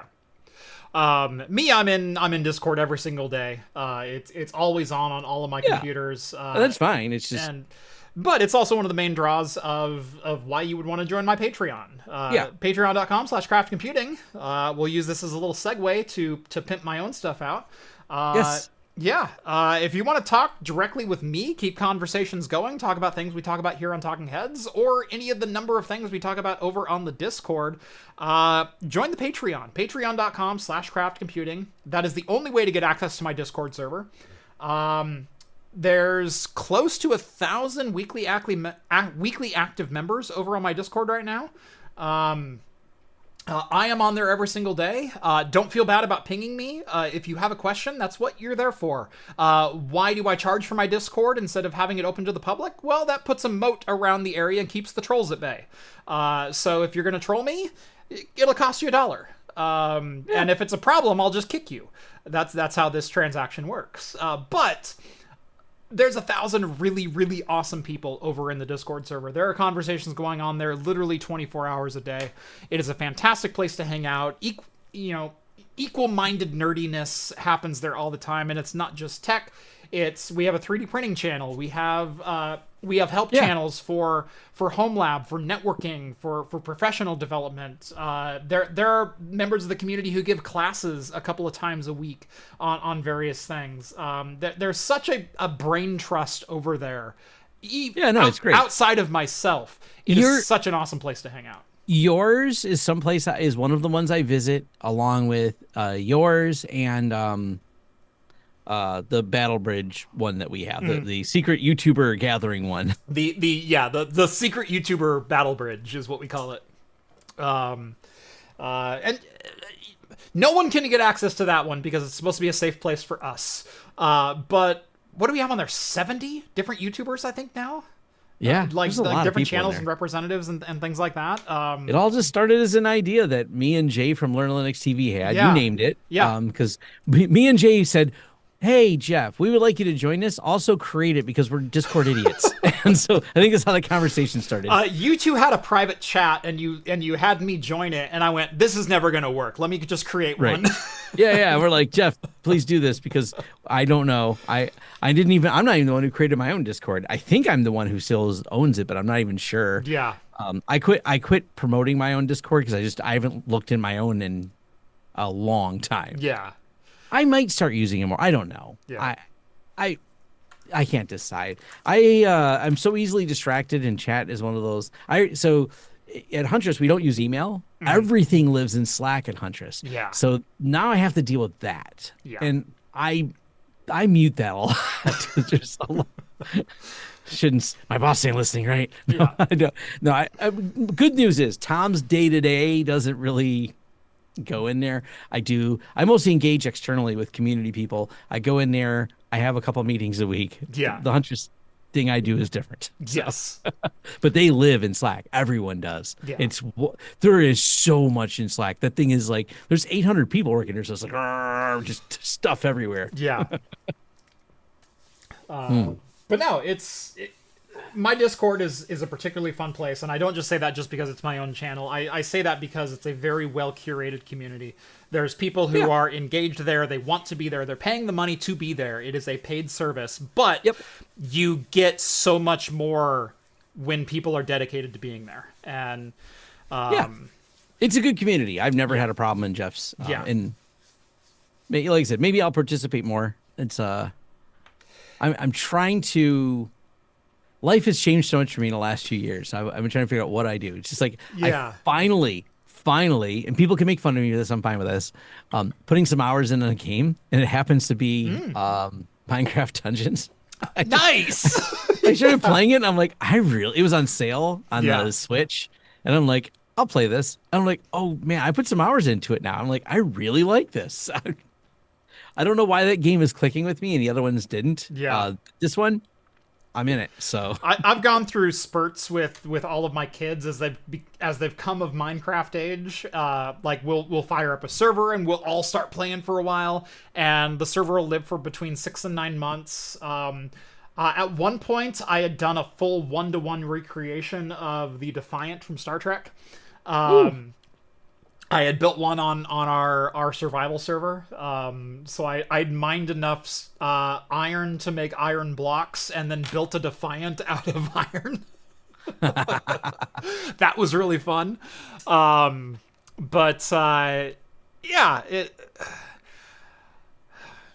what? Well, this is specifically the Minecraft Dungeons game. Yeah, the Dungeons, which is a little bit more story driven. Yeah.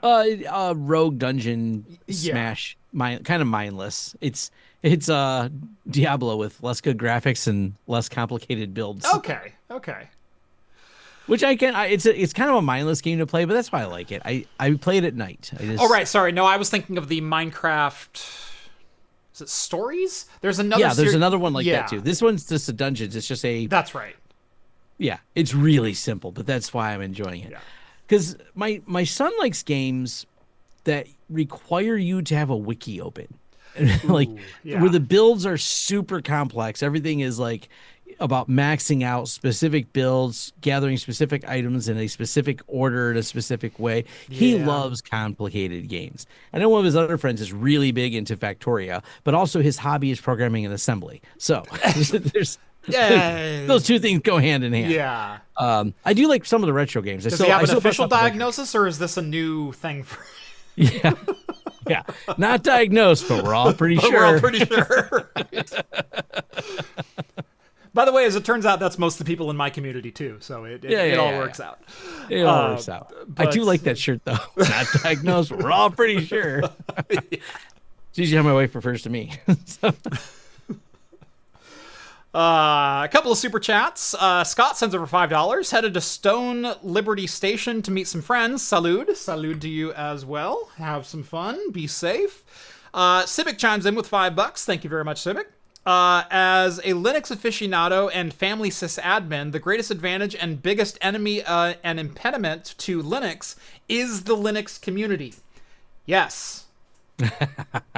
Let people enjoy things. Let people use things the way they want. Linux, you preach, is about the freedom to choose what you want. Guess what? If they chose Ubuntu, that's their choice, and that's okay. It's okay. Yes. It's okay to use Ubuntu. Yep. Just don't let your friends use Windows. You're good. Right. We're all on the same side. Could you just stop fighting for 2 seconds and realize that? No way. Cosworth sends over $5. Thank you so much, Cosworth. It's not Discord Lorne Systems. It's you being an alpha tester for the Fat Hacker and I, and there is no one else we know who would be better at breaking it. I do like breaking things. Yeah. So maybe I'll do that. Yeah. Green sends over $2. Thank you very much, Green. Also, Mario Kart Wii Recompile Project. What? That sounds interesting. As YouTube starts doing its memory overflow thing that they still haven't fixed, even though they acknowledged it a month ago. Yeah.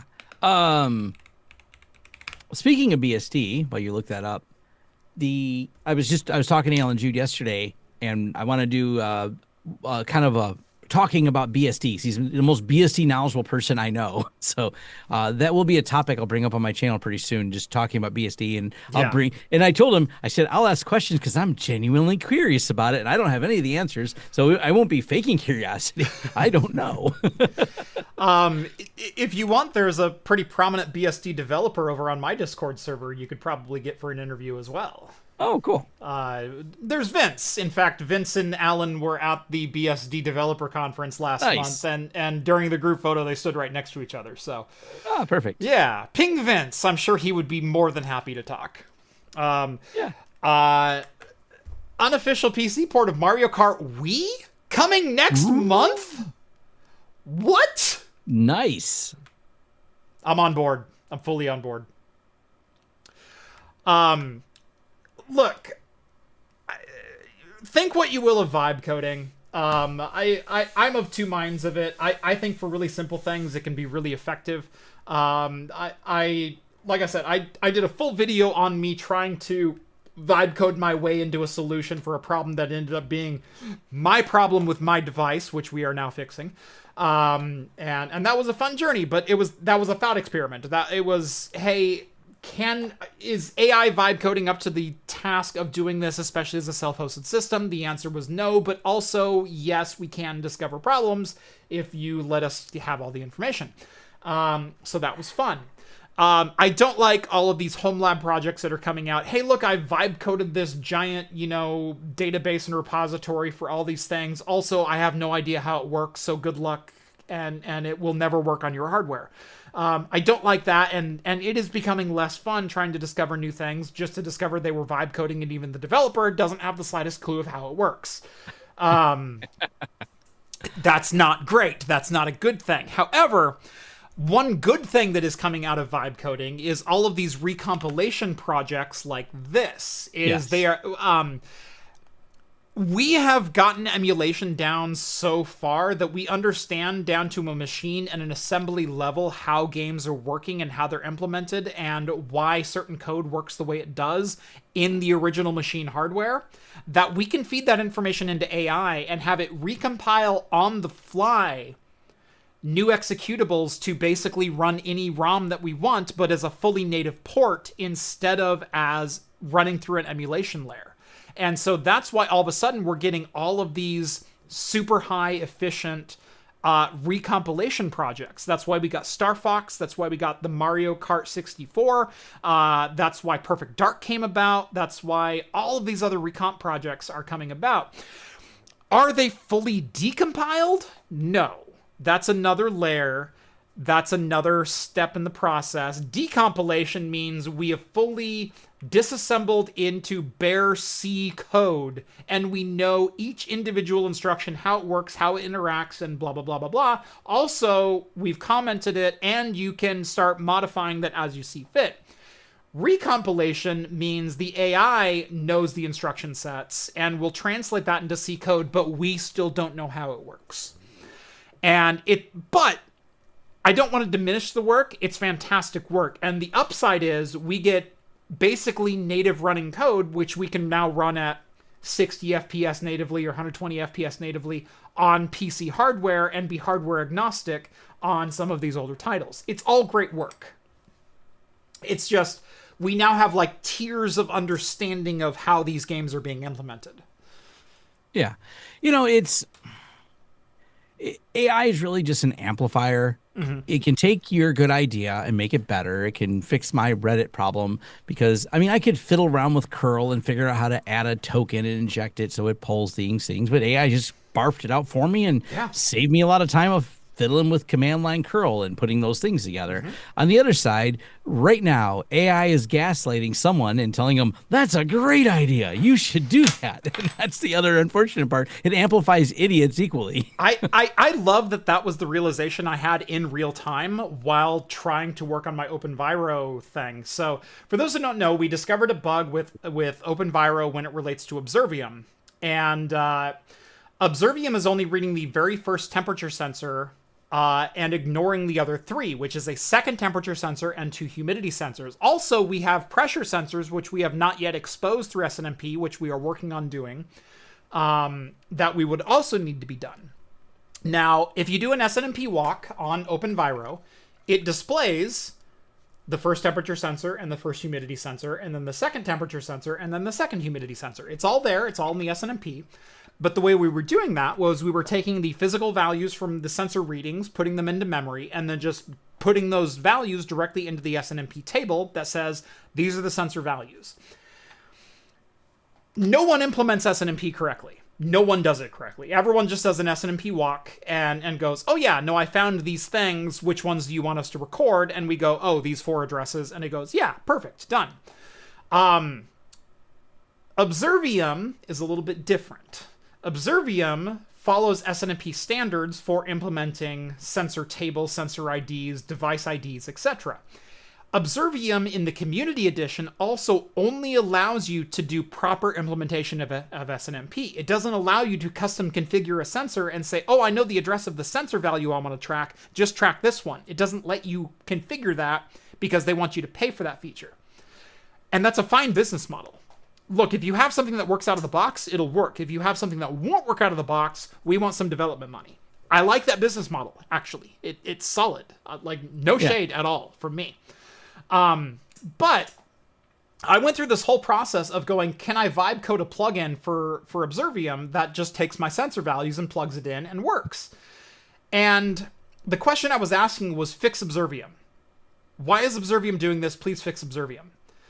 And it kept coming up with these really convoluted, at one point it generated 400 lines of script, and it did something. The script ran with no errors, even though there were error codes that could be generated within the script. It ran. It never fixed it, but it ran, which means I don't know what it did. And if it did something, it changed something that I'm not aware of because it still didn't fix the issue that I was after. It was only after I removed my specification for what the solution should look like. Hey, fix Observium. Instead, I said, hey, I have a sensor and I have Observium and they're not communicating. Please make them talk. That it said, oh, you didn't populate the device address table that is required for SNMP auto discovery. That is then how Observium is to discover the sensors that you've exposed via SNMP. It's doing an SNMP walk. You don't have a device table, so it's seeing your first sensor, and it's stopping at the first sensor because it's done with that device table. And I went, oh, cool. AI is a great amplifier of skill. I had a very little amount of skill when it comes to coding, when it comes to device tables, when it comes to all this. And my developer, while he's great with microelectronics and microcontrollers and the things that we're using in here, SNMP is new to all of us. And so, we discovered a spot that was blind to both of us, and now we're implementing it correctly, which will help us in the future as we're expanding into future devices. Oh, and like I said, possibly expanding into more than just temperature and humidity.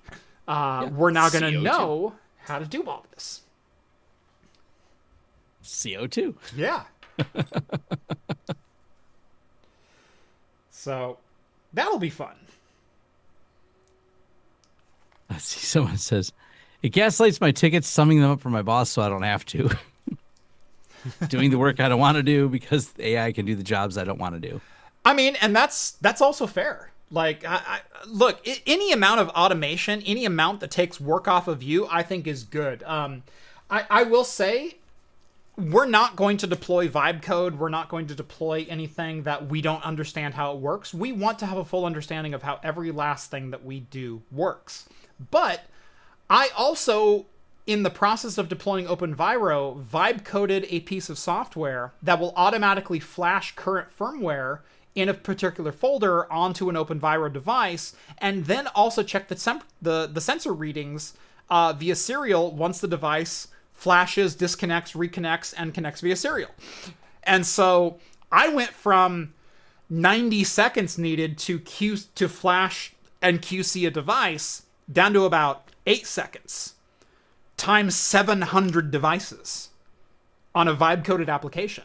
I'm not going to release that application because it's not something I built. It's not something that I understand that was needed. Also, the likelihood that anyone will need to flash 700 devices outside of my kitchen table is probably very low.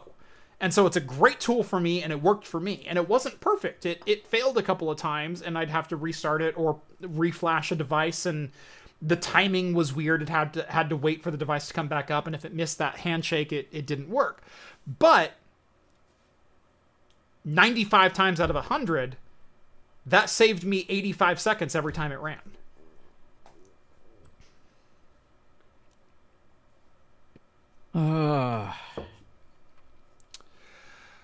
A couple more. American Cosworth chimes in with $2. Weaponized autism. Cosworth has a Honda Ridgeline, and we give him a lot of crap for his vehicle choice, but that's like a Linux user giving another Linux user crap for their choice in Linux, and I feel bad about it, but I'm not going to stop making the jokes.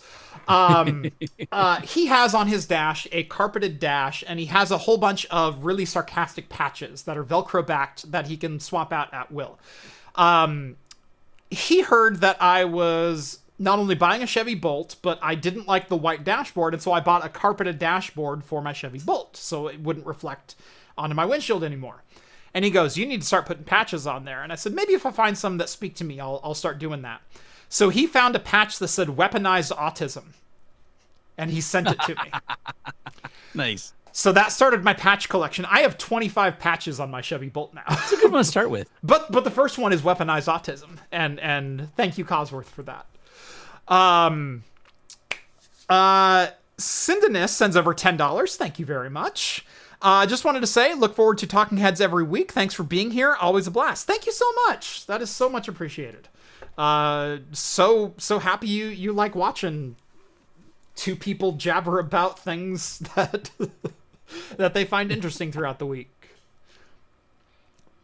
The interesting world we live in. Yes. And then Hacker chimes in with another 5 Aussie bucks. Thank you again, Hacker. It gaslights my tickets. Oh yeah, summing them up to my boss so I don't have to. Yeah, that was the one that you just read, Tom. Yeah, no, I love AI for like summarizing and trying to figure out things. I haven't yet built something that will like read my emails and summarize things I need to respond to versus things I don't, because I don't know where that line is at. And like look, as a public YouTube channel and technically a social media influencer, I get 40 emails a day from companies knocking down my door going, "Hey, would you like to try our robot pool vacuum or our new ergonomic chair or our sit-stand desk or whatever else?" No, and no. Unless I'm building a studio, in which I'm just going to say yes to everyone for a month, and then I'm going to have my choice of whatever I want for whatever sit-stand workstations and chairs that I want, and I will give away the rest to my community. Cool. But how does an AI tell a good offer from a bad offer? How does an AI tell an AI-generated, vibe-coded project from a legitimate startup looking for recommendations and I actually think that might be something AI is good at. It might be. It might be. Hey, identify. Did a fellow clanker create this? I need to know. Also, yes. But even if it was a clinker that created it, is it a legit company that's reaching out with a legit product that might resonate with my audience versus is this just some other vibe-coded Homelab crap? Like, I still need to manually read all my emails because I found some really cool things. by sorting through emails. I have hardware on the way from a startup company that, had I had AI look at, probably would have been rejected because it's a brand new company with a brand new domain, but they're shipping me something. But it's something I'm interested in. And so, yeah. Like, look, OpenViro is a hardware startup that probably 99% of people would go, oh, trying to supplant the industry and, you know, blah, blah, blah. SNMP, no one uses that protocol anymore. Right. Yeah. What's funny is in my research... you enter the enterprise space and realize everything's SNMP. What's funny is in my research for this, like, I came across Reddit posts from like 2 or 3 years ago that were legitimately asking, does anyone use SNMP still? And the vast majority of people said, yes, absolutely, except for organizations who have moved on to Prometheus, and that's a whole other ball of complications that no one wants to deal with. So, yeah. Turns out SNMP is still widely used. Cool. We'll target SNMP. And it wasn't that long ago. When did Michael Lucas publish his SNMP book? That's really not that long ago. And if you're not familiar with Michael Lucas, I think is when that came. Yeah. Yeah. Michael Lucas writes a lot of great books. He's been on my channel before. He happens to live here in Michigan, and he's a super interesting person. Zeus chimes in with $5. Sorry, I have to read this one. I give Vince shit for using that one Linux distro. It's called BSD or something. Yeah, that BSD Linux distro. Oh, hell hath no fury like a BSD developer scorned or made fun of in chat. Hacker with another $2. Thank you so much. I sent you a valid AI email used to your DM.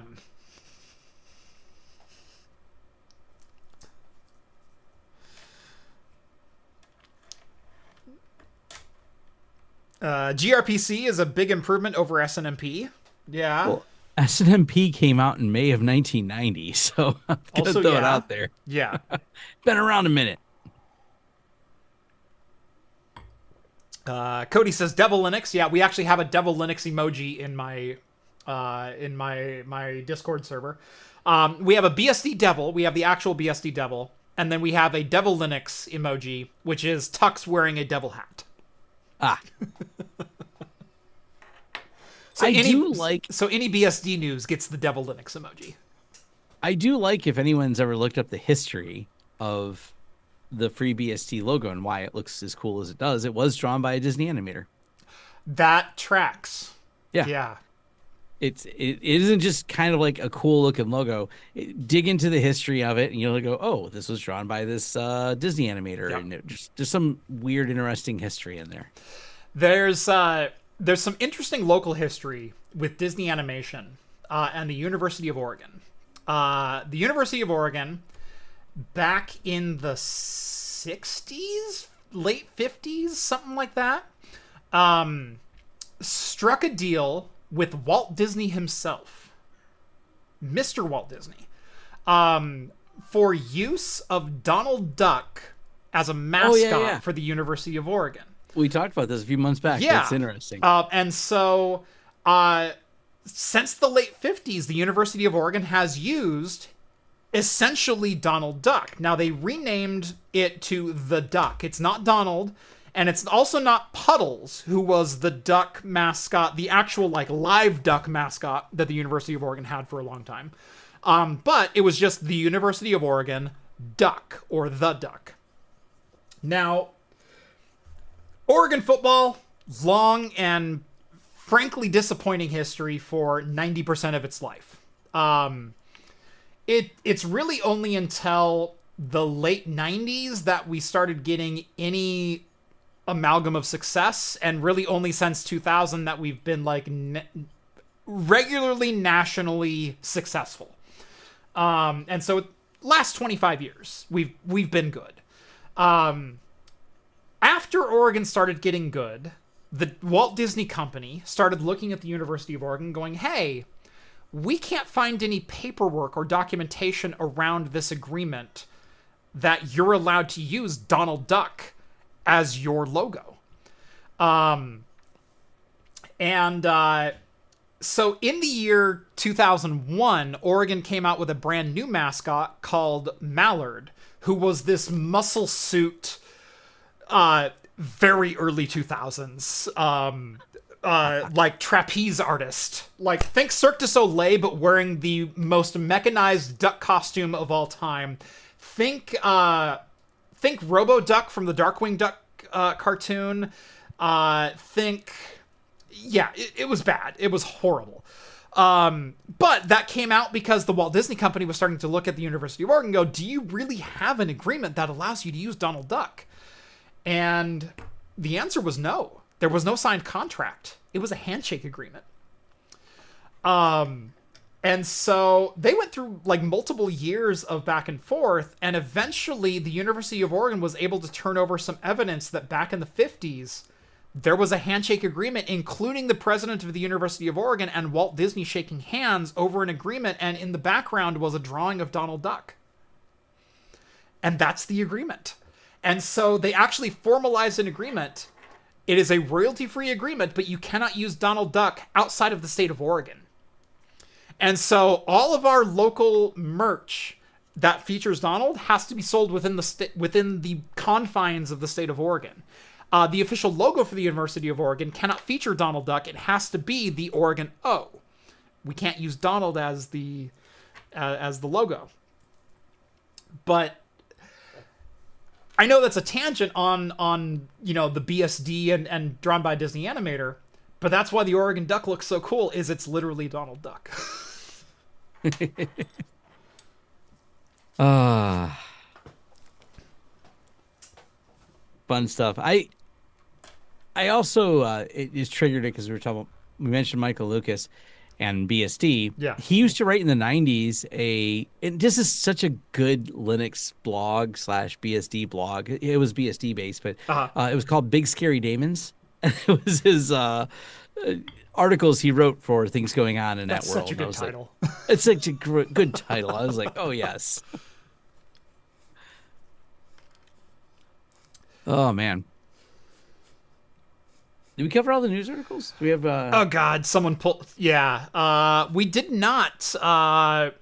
Gosh, we didn't get to the 0 day. We didn't get to the Chinese RAM manufacturer that's up and coming. No. We didn't cover anything. It's life. It's life. Yeah. That's life. Those will be next week's articles. Yes. Hold on. I do need to pull this up.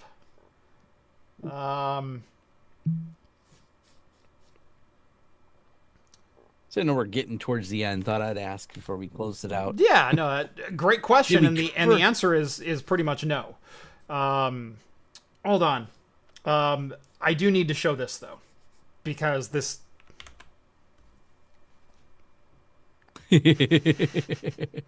This is the mallard, because we had the duck, and this is the mallard. I think this came out in 2002. It was. Here we are cringing about it in 2026. Oh God, it was that bad. It's bad enough to still cringe at today. Yes. So I have some history on this that not a lot of people know. At the time that the Mallard debuted, my girlfriend at the time, her dad was the facilities manager for Autzen Stadium in MacArthur Court. He was the guy in charge of the facility. And so also in charge of productions and maintenance and sound systems and video systems and the scoreboard and whether or not to pipe in audience cheering in case they don't like the Mallard when he debuts. That was a thing. They had crowd noise on backup in case the audience went, ooh. I can confirm. From the person who was in charge of this production. So much craziness. Yeah. What you gonna do? Yeah. The funny thing is, like, as bad as he looks, as so 2000s coded as this is, he put on a good show. They legit hired like like Cirque du Soleil trapeze artists to do Oh, really? like backflips So it and wasn't tumbling. just your and, usual, here, you're wearing this now. They actually put someone in there that They was, like, actually put someone in enthusiastic. it who could do like legitimate like a triple That's awesome. handstand, you know, flip through the air, and his basketball appearances were even cooler because they could put him on trampolines, and so he would go like 40 feet in the air and slam dunk a basketball, and like a lot of the things that you expect to see these days, like he was doing in 2000. Like it was really, really crazy. The athleticism on display was just nuts. That's awesome. As cringy as the costume is. Yeah, but we had good athlete. Yeah. That's what mattered. Yeah. Yeah, early 2000s, I was very familiar with a lot of the inner workings of the University of Oregon. So, So those abs weren't fake. no, God, if anything, they're underselling what that guy was capable of. Green sends over another $2. Thank you so much. New memory manufacturer. It's Nanya Business. Actually, no, it's CXMT. The story here is, look, we all know of the big three memory conglomerates. That's Micron, SK Hynix, and Samsung. Apparently, CXMT has been expanding so readily, or so aptly, that they may reach production parity with Micron by the end of this year, as far as the amount of memory that they're producing. And they're producing DDR, LPDDR, and GDDR. So they're not doing HBM, but they're doing basically, essentially, consumer production-facing devices. Or consumer-facing sticks. They have confirmed to have been developing and shipping 16 gigabit DDR5 chips running at 8,000 megatransfers per second. So things that you are short of in all of your consumer devices right now. So laptop chips, DRAM chips, integrated memory chips for all of your consumer, SoC devices and laptops and SBCs and things like that. They're now producing them at the same quantity and quality that Micron, Samsung, and SK Hynix are. So it's gotten to the point, Apple is asking the US government, can we buy chips from this Chinese manufacturer to start putting into Mac products? Apple is asking to be able to use them as a source. That's good news. Yeah, at some point, someone's going to break up the cartels. China's the logical answer because we're so far behind here. It's not happening here. We're not doing it here. Yeah, if we started today, and we're not starting today, by the way, we wouldn't have it for 10 years. Yeah. So. Yeah, it would legit be a decade. Yeah.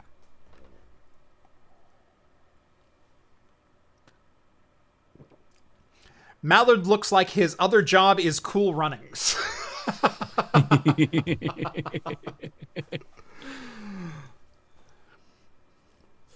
Yeah.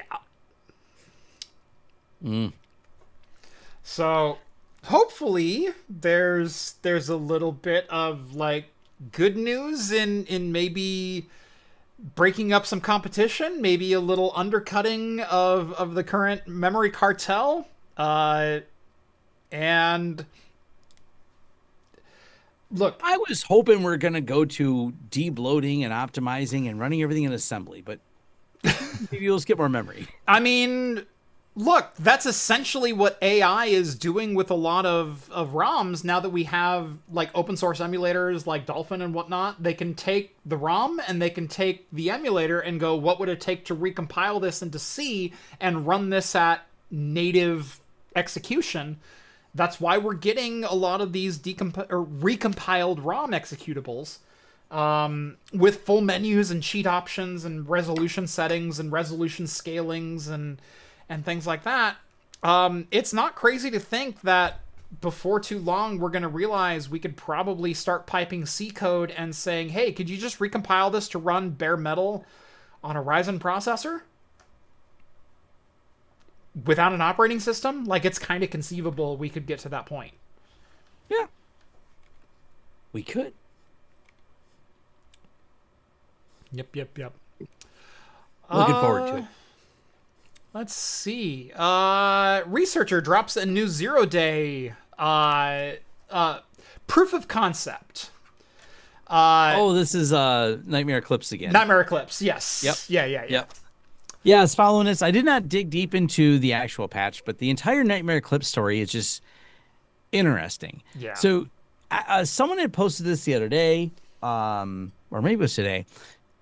Nightmare Eclipse actually went out to dinner with another hacker, and sounds like the cue up for a joke, right? So two hackers walk into a bar. Yeah. But he's been sharing his story with a few other people, and just people. It's an ongoing legal battle, and I've heard a lot back and forth because I have some insiders at Microsoft that were telling me about this. Yeah. Now, even the insiders at Microsoft, because they're far away from legal and they will not be going on the record on this, don't think Microsoft did him right, but also know he's creating chaos. He's got his own half truth, so the story is nuanced and in between. Yes. Based on what people have told me from one side, and then you got the hackers on the other side. So we're kind of not rooting for someone dropping O-Day, but everyone's had such bad experiences with MSRC, and this is why people are siding with this person dropping this O-Day and causing some of the chaos, which also led to something surprising. As a mutual friend of ours, while people were sharing horrible stories, interactions they have with MSRC, guess whose name popped up in there? Wendell, sharing a story of having a bad time with MSRC and then not listening to him. Yeah. And I'm just like, we love Wendell, and he's the nicest guy. So if Wendell had a bad time with them, because we know he's like, Wendell's just, he doesn't get into drama. He doesn't get into, but for him to talk about that says they were really bad for Wendell to say what MSRC is bad. That's how I felt. Yeah. It's one of those things, like, there are established practices for white hat and gray hat hackers to disclose vulnerabilities to various companies that they affect. And there's typically two roads of thought. There is disclose the vulnerability to an organization and tell them you have 90 days to patch it, and then I'm going to release my findings. And this lights a fire under the organization, and it gets things patched. The other one is submit a vulnerability to an organization in exchange for a bounty, which usually also comes with an NDA, which says, I will never release my patch, but you're going to pay me for that privilege. Those are the two standard operating procedures that usually happen. This is kind of going outside of either of those. This is just going, I'm going to drop the hack. Good luck. Yeah.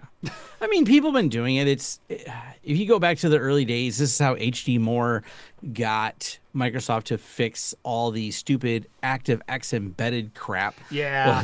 He wouldn't give them all of the problems. He had a whole list of them. He would just drop one every other week. Yeah. And he's like, look, guys, I can do this for a long time. I can do this all year. Yeah, I got a year's worth of these stacked up. And because Microsoft was just failure to properly do things. And so there's been a lot of times when you've had to drop things. Cursor, the Cursor drop is pretty bad if you haven't been following that. Basically, they tried working with Cursor, and Cursor AI would not properly respond, so they dropped an entire, like, hey, here's how you hack it type thing. Yeah. There's, like I said, there's precedence for people doing this, unfortunately, but Microsoft's just not had the best track history. Not to mention, like, all the things we talked about earlier, and we didn't even get into. The guy, this is the last thing we should mention.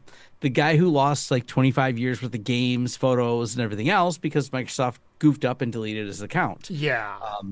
That's someone, and where this gets a little bit, and someone can correct me if I'm wrong, as a non-Windows user, I'm a little confused by this, and maybe you know, Jeff. One of the complaints was that once you accidentally say yes, because it keeps asking you to tie things to your stupid OneDrive. Once you say yes, if the Microsoft account gets deleted, it'll also delete your local files from OneDrive. Yeah, that was part of the complaint. And I'm like, that seems wrong, but also plausible with Microsoft. Because there's all the jokes. No, I don't want to save this in OneDrive. I want to save it on my computer. On my computer, where I store my files, right? Right. Yeah, so these problems with Microsoft are just And this has happened with Google too. So if anyone thinks like, well, is there a company you would recommend? It's not Google. Yeah, because no. they did. There's a couple people. I think the title, there was a good article called like getting de-Googled or whatever.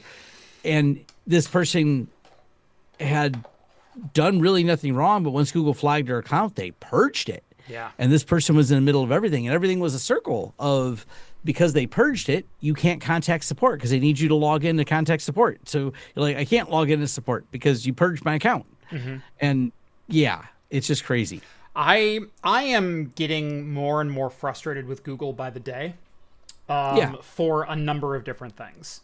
Number one is for the last 10 years, and even dating back before that, I have paid for Google Drive, Google Workspace, Google whatever they change the name to. I have paid for a Google domain with drive access, with additional storage, with email, per domain email, etc. Because I don't want to run my own mail server. I don't want to run my own doc server. I don't want to run my own photo backup. I don't want to do this. I just want to pay you and it's done. And you know what? For 99% of its lifetime, it's just worked. And that's all I want out of the service is please just function. Lately, the Gemini integrations have been driving me, and I'm just going to say it because we're late in the day, fucking nuts. Yeah. Okay? They're not good. No, they're not. And I have multiple Google domains. I have multiple businesses. I have multiple things that I have to log into all the time. I recently spun up a new domain for OpenViro. OpenViro has a domain that's hosted on Google. It has Google Drive that's hosted on Google for me and my developer to work back and forth and share files with. That's where our email is hosted for OpenViro. I have gone through and I have weeded out every Gemini integration through Google Workspace that I possibly can. And trust me, I know all the hiding spots. However, every time I log into Gmail, in my OpenViro account, and I'm getting support inquiries into that Google account. Hey, we're running into an issue with Observium. We're running into an issue with PoE working on this particular device. We're running into an issue with this. I will open that email, I will read that email, and then I will go to reply. And what does Google do? It doesn't bring up a new reply window. It brings up a suggested reply to this email. Hey, thanks for reaching out. And it just makes up all the bullshit in the world about a product it knows nothing about. Oh, here's what the user probably wants to hear. That's not what the user wants to hear. The user wants to hear it's either been fixed or a fix is coming. It doesn't want to hear, thank you so much for reaching out with the support inquiry. We're working hard on new firmware integrations that do blah, blah, blah, blah, blah. And you were really right to bring... I had a user yesterday that submitted an email to me. And I responded in 45 minutes and said, hey, this is the first issue that I've heard about this. I'm going to jump right on this and blah, blah, blah, blah, blah. And the user replied back, hey, just a heads up, you might not want to respond so quickly. Otherwise, people will get this realistic expectation for your response times. It was a joke. It was the fact that I responded within 45 minutes as a company to a support ticket. Did Gemini take that as a joke? It said, no, I'll take your advice to not respond so quickly under advisement as to not set unrealistic expectations. And that was the suggested reply to this customer. For God's sakes, no! Yeah. It aggravated me with something really dumb the other day. Now, I'm not a good speller. And so, yes, rant alert. I forget what, I was one letter short. Like there was two F's instead of one F and whatever word I was trying to spell. But what fascinated me was all the different words it suggested besides adding an F. I'm like, first, I'm like, I think it's wrong. I think I spelled this right. Make concise. Yeah. But it's just like, and I'm staring at it, what letter is missing from this? So I right click and spell check. It just replaces it with a word that's completely different. And I'm like, that's not the word at all. So I'm just like, how does it miss like one letter missing? There's two F's in this word, and in not one, and I overlook this. It seems to do that more frequently. The spell check has gotten bad. But the weird thing is, I take the word, I copy it, I just paste it into a Google search, and it says, "Did you mean?" Oh, yeah, there's a second F in that. Cool. Yeah. Copy, paste back. But the internal spell check can no longer do that. It has stopped. Yeah, no, the internal spell check goes through Gemini, which goes, oh, you're looking for a definition for this particular word. That means this. Oh, let me suggest a different word instead that doesn't have the same definition. Yeah. Yeah. I don't understand. I'm like, why is this suggesting a completely different word? I write my emails, and it's nothing but blue lines underneath it, which mean grammar. And I right-click on them, and it goes, make more concise. And multiple times yesterday, I went, what is it trying to do to this? It says make concise. It made the sentence longer. Yeah. That one. It does that too. Yeah. There's just... Why is it making... While we're on this topic, why Google is the voice to text gotten worse again? It was good for a little while. Yes. But then it's broken. Also, yes. I forgot I was even pissed about this. Yeah. Like, I'm just trying to, I just said, fuck it, I'm typing it. It's faster. I've now said it 3 times, and I'm like, what it does is it listens and does a little thing, and then decides to put no text out. I'm like, why? Or it gets like half the sentence and just stops. I'm like, yeah. And I've got a local model downloaded. Like I said, hey, download locally so you can process locally. Cool that you got that feature on this phone. It seems like voice dictation is within the realm of capabilities of a flagship Google Pixel 9 phone. Like, we can do this on handset. Dragon Dictation was doing it 20 years ago with whatever CPU power we had back then. Yeah, Dragon was doing it locally on a Pentium 4. Okay? Yeah. So... yeah, that's an aggravation I've run into again. Like, I just want to, someone sends me a message in Discord or whatever. I'm like, just do a voice reply. Why? Yeah. Why is it not reading the word? I'm not having any speaking My problems Pebble right now. Watch does speech inference on the Pebble. On the Pebble, it does speech inference. It knows the words that I'm saying. This SoC that runs at like 130 megahertz with an e-paper display does better voice recognition than Google Cloud today. I seen someone mention Grammarly, and I don't use Grammarly. That's a privacy nightmare to me because everything can go back to the Grammarly servers. If you don't realize, browser plugins have full access to things, including passwords, even though Grammarly filters out things called passwords. But you know what some sites do? They don't name the damn field password. How do I know? Because Bitwarden won't fill it, and you have to go in the CSS and look, what did they call this instead of password? And then you can actually have Bitwarden fill that. Fun, stupid fact. Yeah. Back to, I'm not just going to rant. I have a solution. There is a tool called... I'm leaving Rant Alert on anyway. Yeah, leave it on anyway. Let's keep going. But I have a solution. Well, we started with a rant. Harper is a local AI that can run in a plugin without sending data out. And I've been using it for a little while. Harper is generally better than Google Spell Check. And it does grammar checking as well. So it's not just a spell checker, but it's an actual grammar checker. It does, and I haven't checked to see if this has been fixed. It did have a real problem with Discord, which caused me mass confusion. I thought Discord was broken. It turns out it would just take your CPU cycles and spin them up, max them out, trying to correct a word in Discord.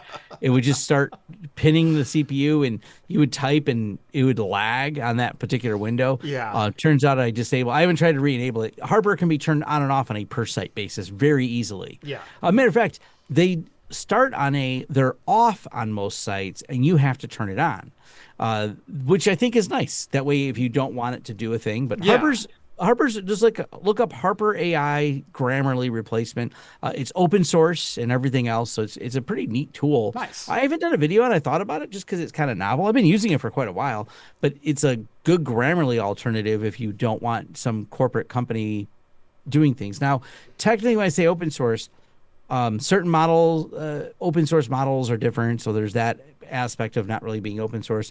But technically, all plugins are open source, because they have to have the code non-obfuscated. That's a rule Google put in place, so thank you for that. That's at least something good they did. Yeah. But it still can send stuff up to the mothership of Grammarly, which is back to getting it out there. Harper does not send data back. Yeah. Matter of fact, because they're like a community-driven project, they don't have servers to send data back to that would do processing. They're like, here's a tool, use it. Yeah. But I am seriously to the point of I am just about to abandon Google Docs, Google Drive in general, in favor of either self-hosting or finding someone else, depending on the level of pain that I want to endure, because Google is driving me so incredibly nuts with jamming Gemini 17 different places into every single service that I use when I don't need it or want it. And it's not just me being a boomer, it's me going like, I don't want my Google Docs used for training. I don't want suggestions of how to say the words that I'm writing better when I'm writing a script on Google Drive. I just want to use it to write the words that I want to say. That's all I want. And I understand sometimes my grammar is incorrect, or sometimes I'm not quite concise enough in my script. Words have meaning, and those are the words that I'm choosing to use. Yeah. The one I would look at, I see people mention it, is Proton.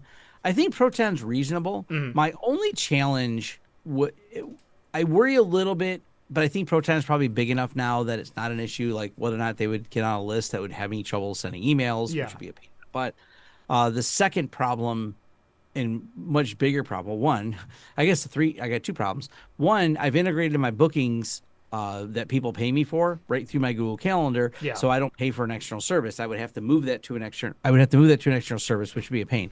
The other one is I back up all my Google services using a Synology, and that's wonderful.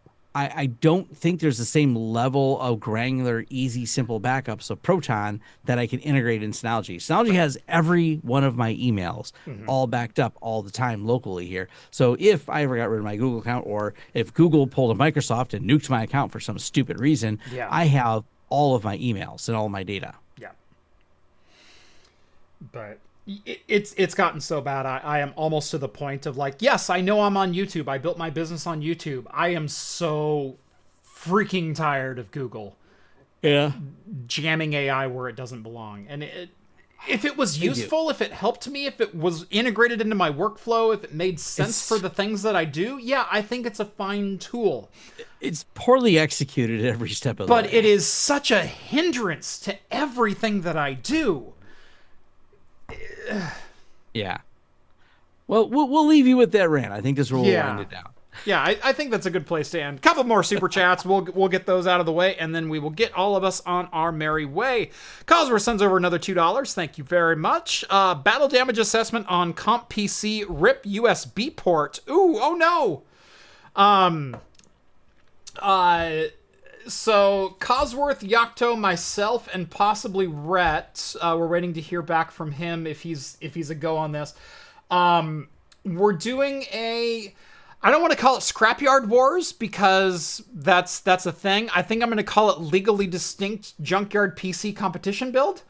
There you go. Yeah. Where we want to build cheap gaming PCs, and we'll start small. We'll start like a single video, but if the video does well, we'll probably expand this in the future. But we're doing a competition right now where we set ourselves a $550 budget, and you have to build a gaming PC, and the only metric for success is FPS go burr. You have to beat the other people in FPS. Everything else is secondary. We did set limitations. You cannot show up with a cardboard box. It has to be a PC case-shaped thing. It has to be something that is actually meant to screw a PC case into, or screw a motherboard into. And you can use stock that you have on hand if you can find a legitimate, identically functioning item for sale, including shipping. So, like, I have vast amounts of PC hardware here. I wasn't going to buy another PNY RTX 4060 if I already have a PNY RTX 4060 on hand. But I do have to count the cost of the item as well as the shipping if I'm going to use this in my build. So those are the limitations. But I think that makes it more fun, because even if I have parts on hand, I have to pay for them just like everyone else would. And it's not like I can bring up an item that I bought this for $100 2 years ago. That's not the price today.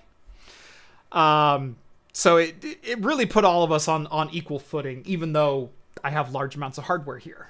But that being said, I think I still came up with a build that is going to smoke the other two. So,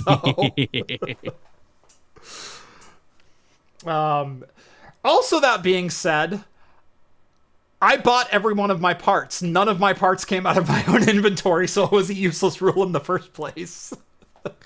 $550 budget. I spent $549.78. Ooh, 22 cents to spare. 22 cents to spare. Yeah.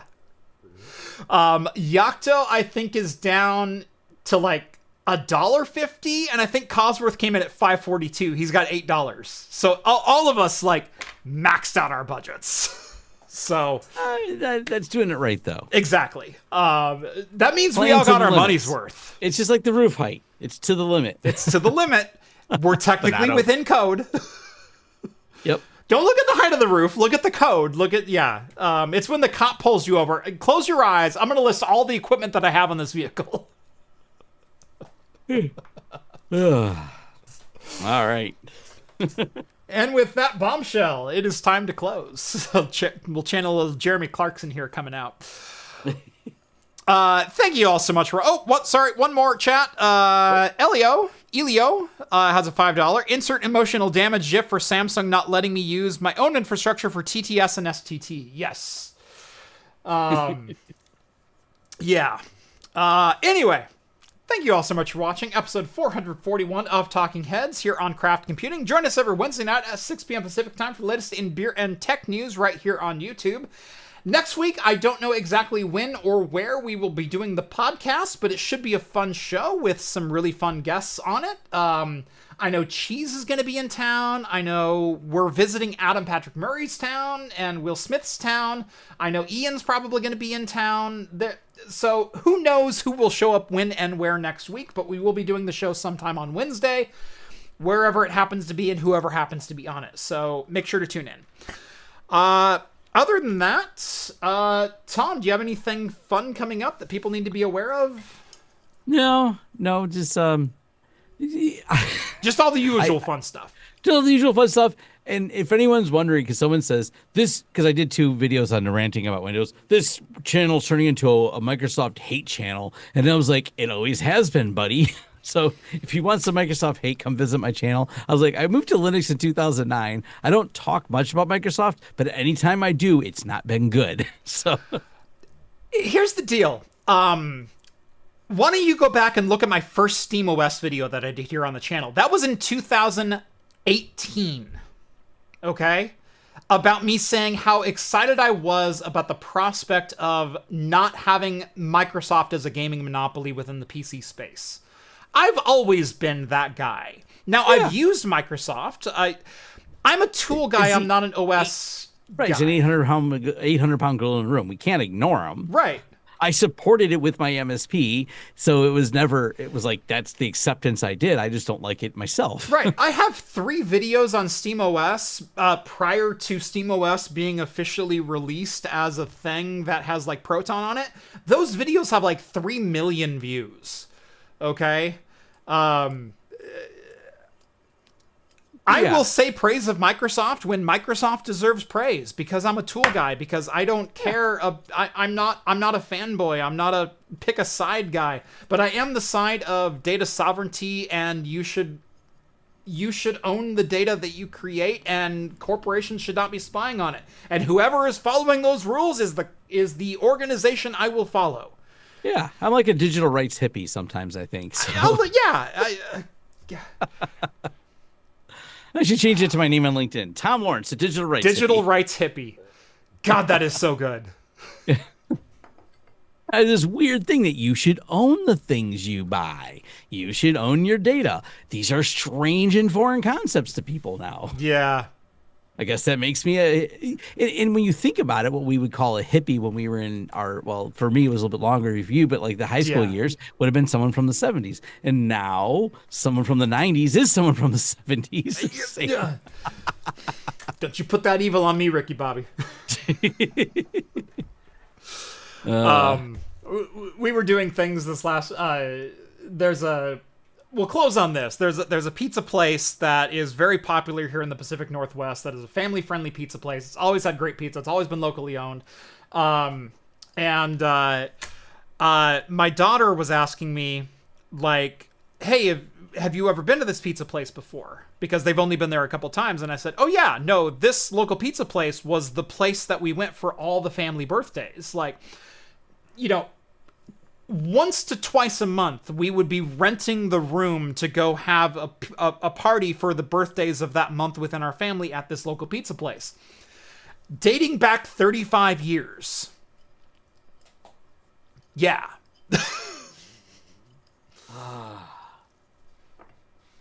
I start having to put those timelines to the things in my life, and it humbles and ages you really quick. Because your video about Steam in 2018 was just a couple of years ago. It feels like it. It's just like a couple of years ago. Yeah, why not? Oh God, I just got my 9th birthday on YouTube this last week. Which I thought was my 8th, and I missed a year, and it was the 9th. And that really irritated me on a deep psychological level. I thought I had one more year.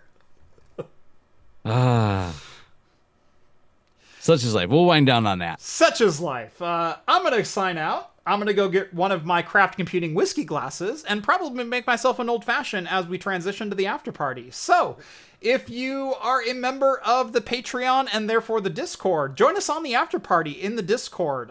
We keep the party going here on YouTube every Wednesday night with a live voice chat. You can literally talk directly at me on camera. It's a really fun time. We keep it going for 2 or 3 hours after the live show ends. And the only way to do that, patreon.com/craftcomputing. Other than that, thank you all so much for watching. Subscribe, do all the YouTube integration thing, leave comments down below. Tell us how much you hate us for being such Microsoft haters or apologists. Either camp you fit into. Cool, at least we get engagement. Thank you all so much for watching, and as always, we'll see you next week. Cheers, everyone.